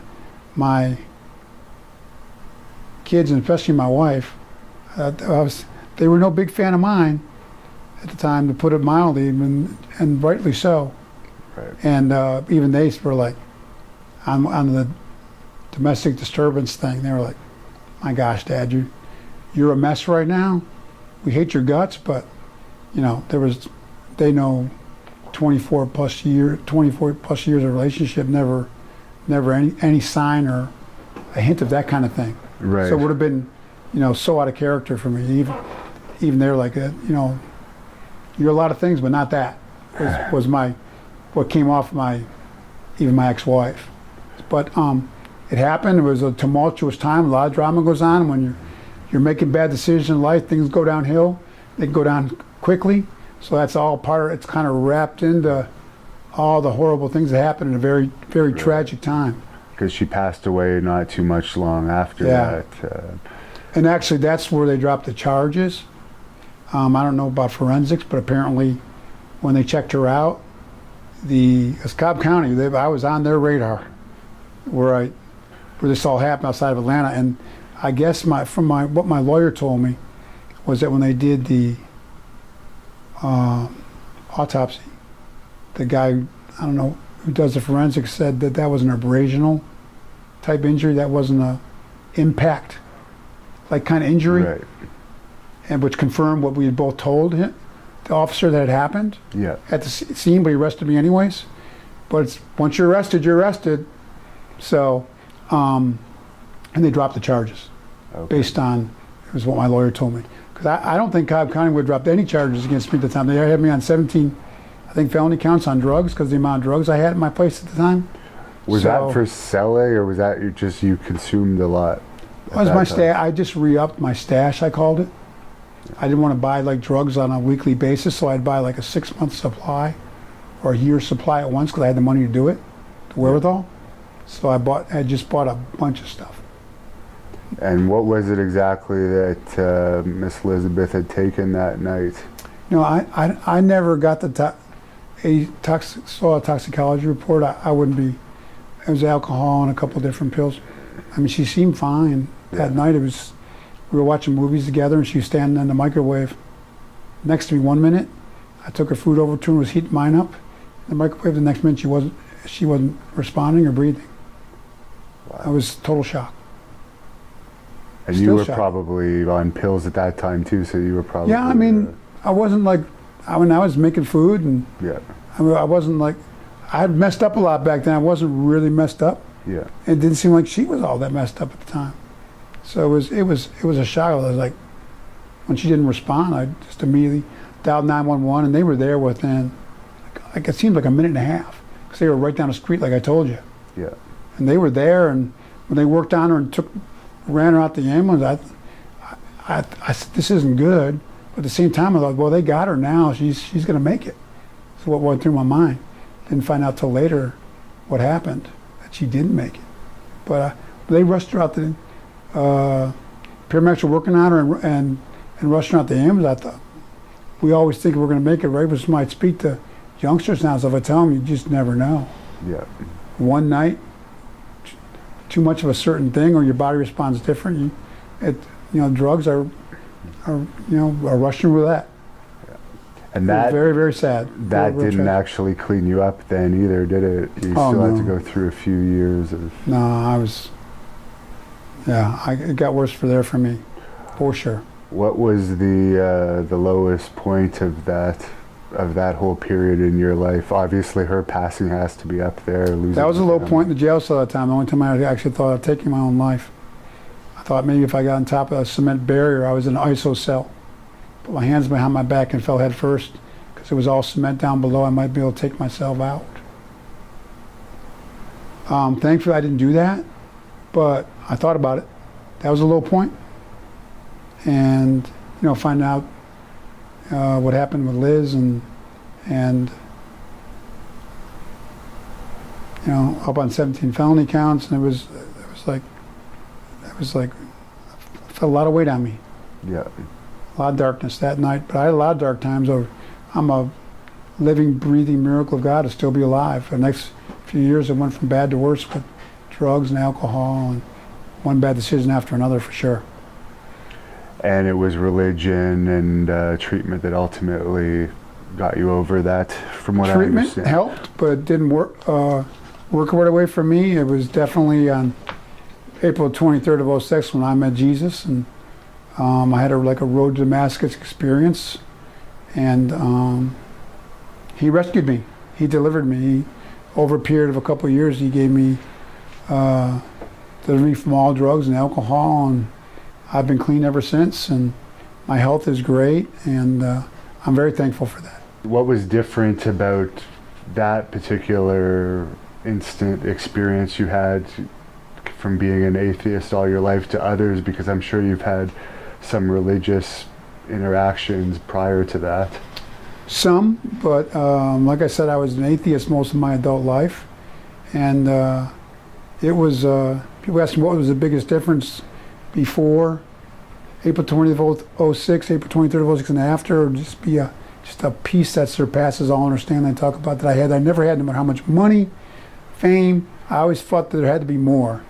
I always chased the creation rather than the creator, not realizing that the thing missing in my life was a relationship with the creator of all things, and that's God. So once I had that relationship secured with him through Jesus for what he did at the cross, I had an immediate peace, and then a respect for my body. That's part of God's creation, and just that's what's real key for me. I really can't take the credit of God turning my life around. Do you think the reason why you're not yet in the WWE Hall of Fame could possibly be because of animosity from that Nitro? I'm with the ambassador program now, so if there was animosity, I don't think I'd be an ambassador for WWE. So I don't know. It'd be a real honor if I ever get in. Someday, there's a lot of great wrestlers that aren't in there yet. So someday I ever get it, it'd be great. If I don't, I don't. But it'd be a real honor if I ever do, of course. Now, there's not a lot of time left, but I am going to ask you some fan questions. Okay.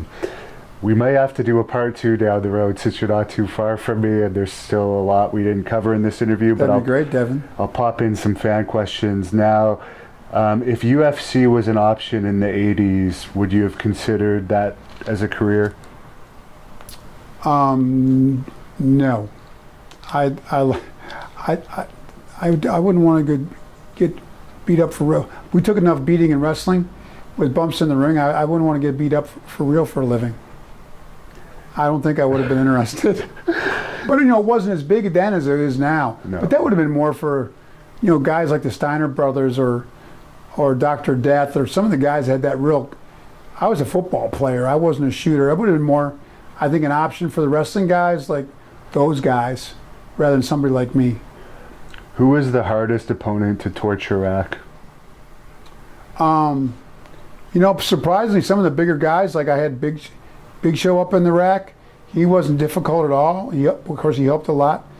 People think it's the biggest guys, but sometimes the shorter, heavier guys were harder to get up. One of the guys was Joey Baggs, one of the guys I used to work with on TV a lot. He was shorter and heavier and bottom heavy, so he was difficult to get up. And I had one guy,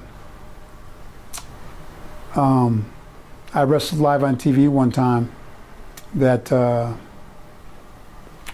not recalling his name right now, but he was difficult to get up. So, and you'd be surprised, some of the bigger guys were easier to get because they were a little taller. So the distance was shorter. A matter of physics, sort of. What was your all-time favorite match? Wow. That would be hard to pick. I had a lot of great matches I worked with every top guy in the business. That's a great question. I think my first world title match I had with Rick Nate in Baltimore was very memorable. The world title. Crowd response, I really remember that. My first match with Bret Hart was up in Winnipeg, Canada, house show. I always remember that match. We clicked right away, both in the ring and personally.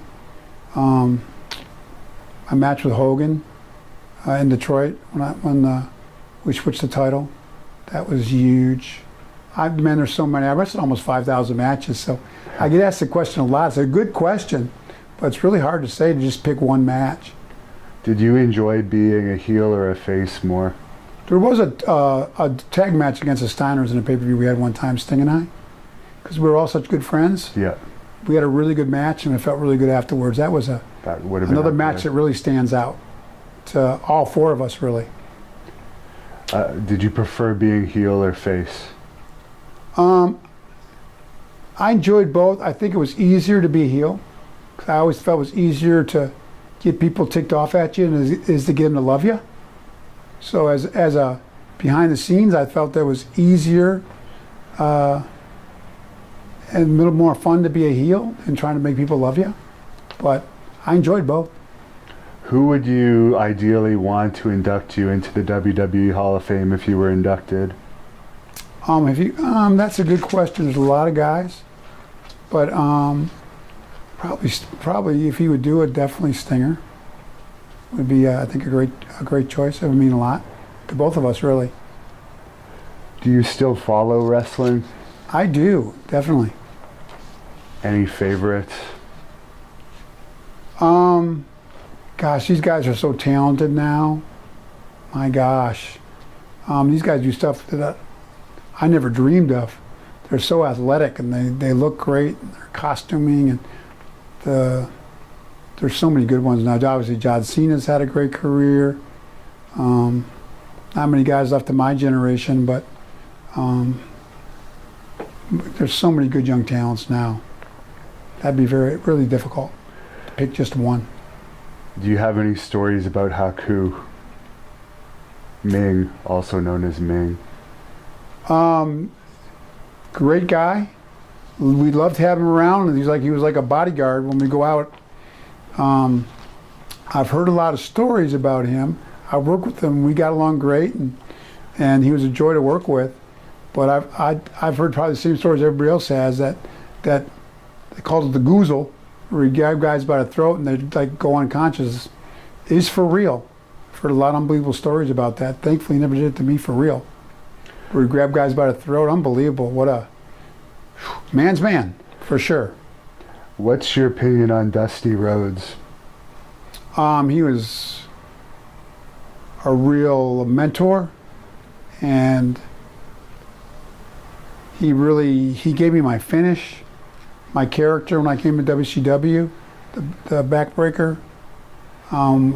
Spent a lot of time with me on interviewing and just I have a debt of gratitude to him. He's mentored a lot of guys, and a real credit to the industry for sure.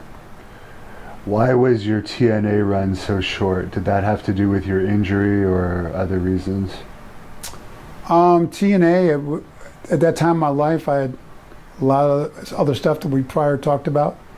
My mind wasn't really on wrestling at that point. It was on staying alive at the time. I was in a life and death struggle with drugs and alcohol. Did you ever try to get back in with WWE before WCW closed? Any like contract negotiations during that period? No, one time I left back in '95. Yeah. When we got bought out, my contract was for 2 more years, guaranteed. So we never had any discussions. But then obviously my life had completely fallen apart. I wasn't even, to be honest with you, thinking about wrestling at that point. What's your opinion as a Christian on how Ric Flair lived his personal life?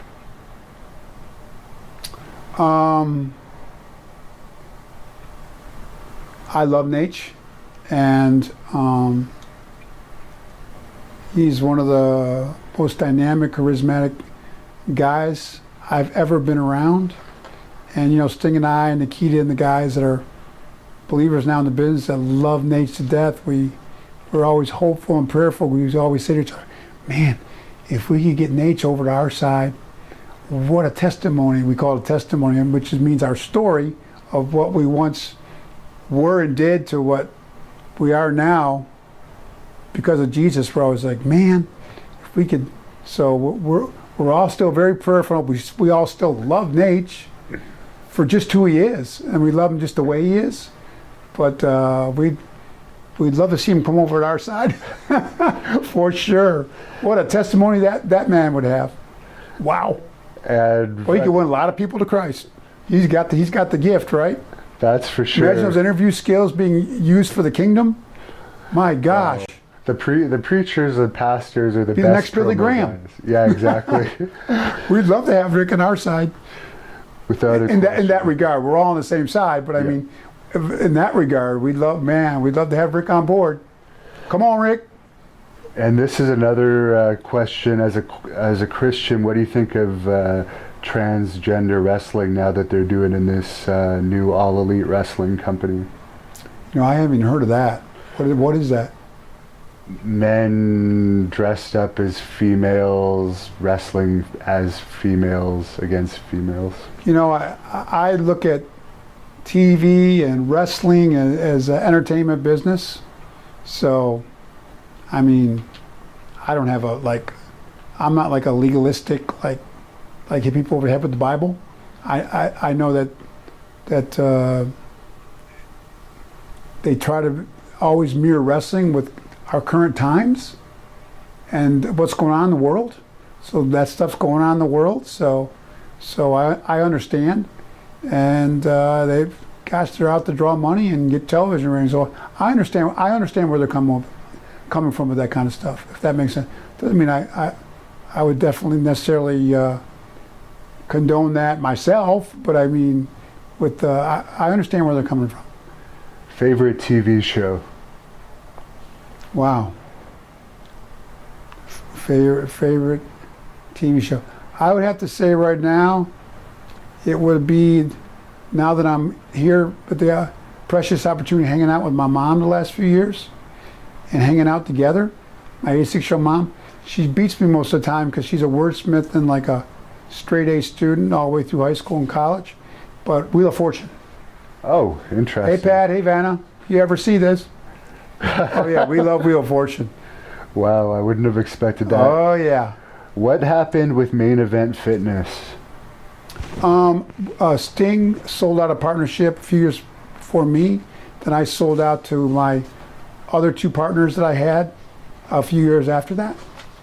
And it was a business that I'm not sure what they did with that after that. That was up to them, obviously. What's your favorite Horseman road story? Wow, that would be impossible to zero in on. My gosh. I'd have to think about that one. Nothing. We had so much fun together. Town that you got the biggest pops in? Wow. Baltimore was always a good town for me. That's the first one that pops into my head. Being on the cover of the WWE magazine with Michael Jordan, what was that all about? Oh, that was cool. I was at a conference with like top athletes from every sports endeavor, and for pro wrestling I was chosen, and I got to hang out with all those guys for a weekend and play golf together, and we did a bunch of photos in front of the Magic Kingdom Castle. It was down at Disney World, so it was a great weekend, and loved hanging out with those guys, and sure makes for a memorable wrestling magazine cover for sure. And fans, this is going to be the last question I'm asking because I'm out of time here with Lex, but we covered a lot of what you're asking in the full interview, which will be posted in high quality. But the last fan question I'll ask is, what was your favorite wrestling run?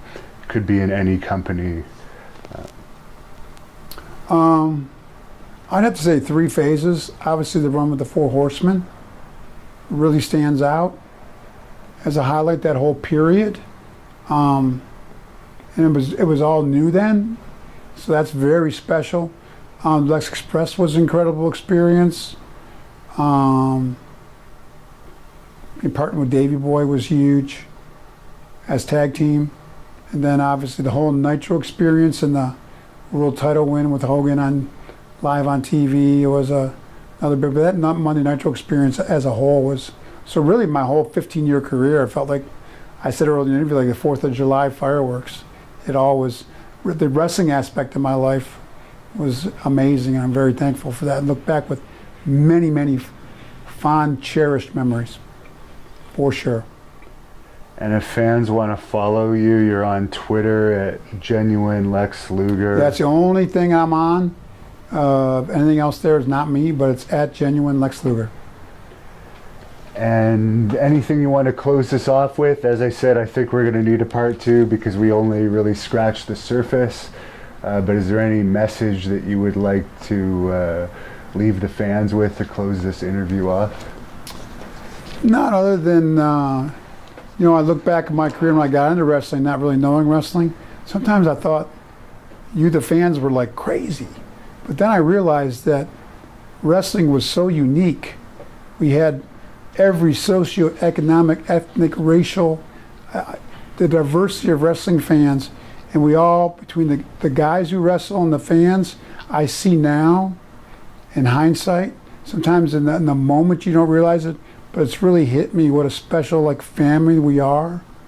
And when I go to interact with the fans now, there's so much love, and it really does, we feel like we're a family when I see the guys and the fans, and I don't think there's anything like wrestling, and I just want to let the fans know I love them. I love when I get to see them when I'm out and about, and it's a really special, pro wrestling is very, very special, very dear, and then the fans are, and the guys. It's hard to describe it even really. It's really special.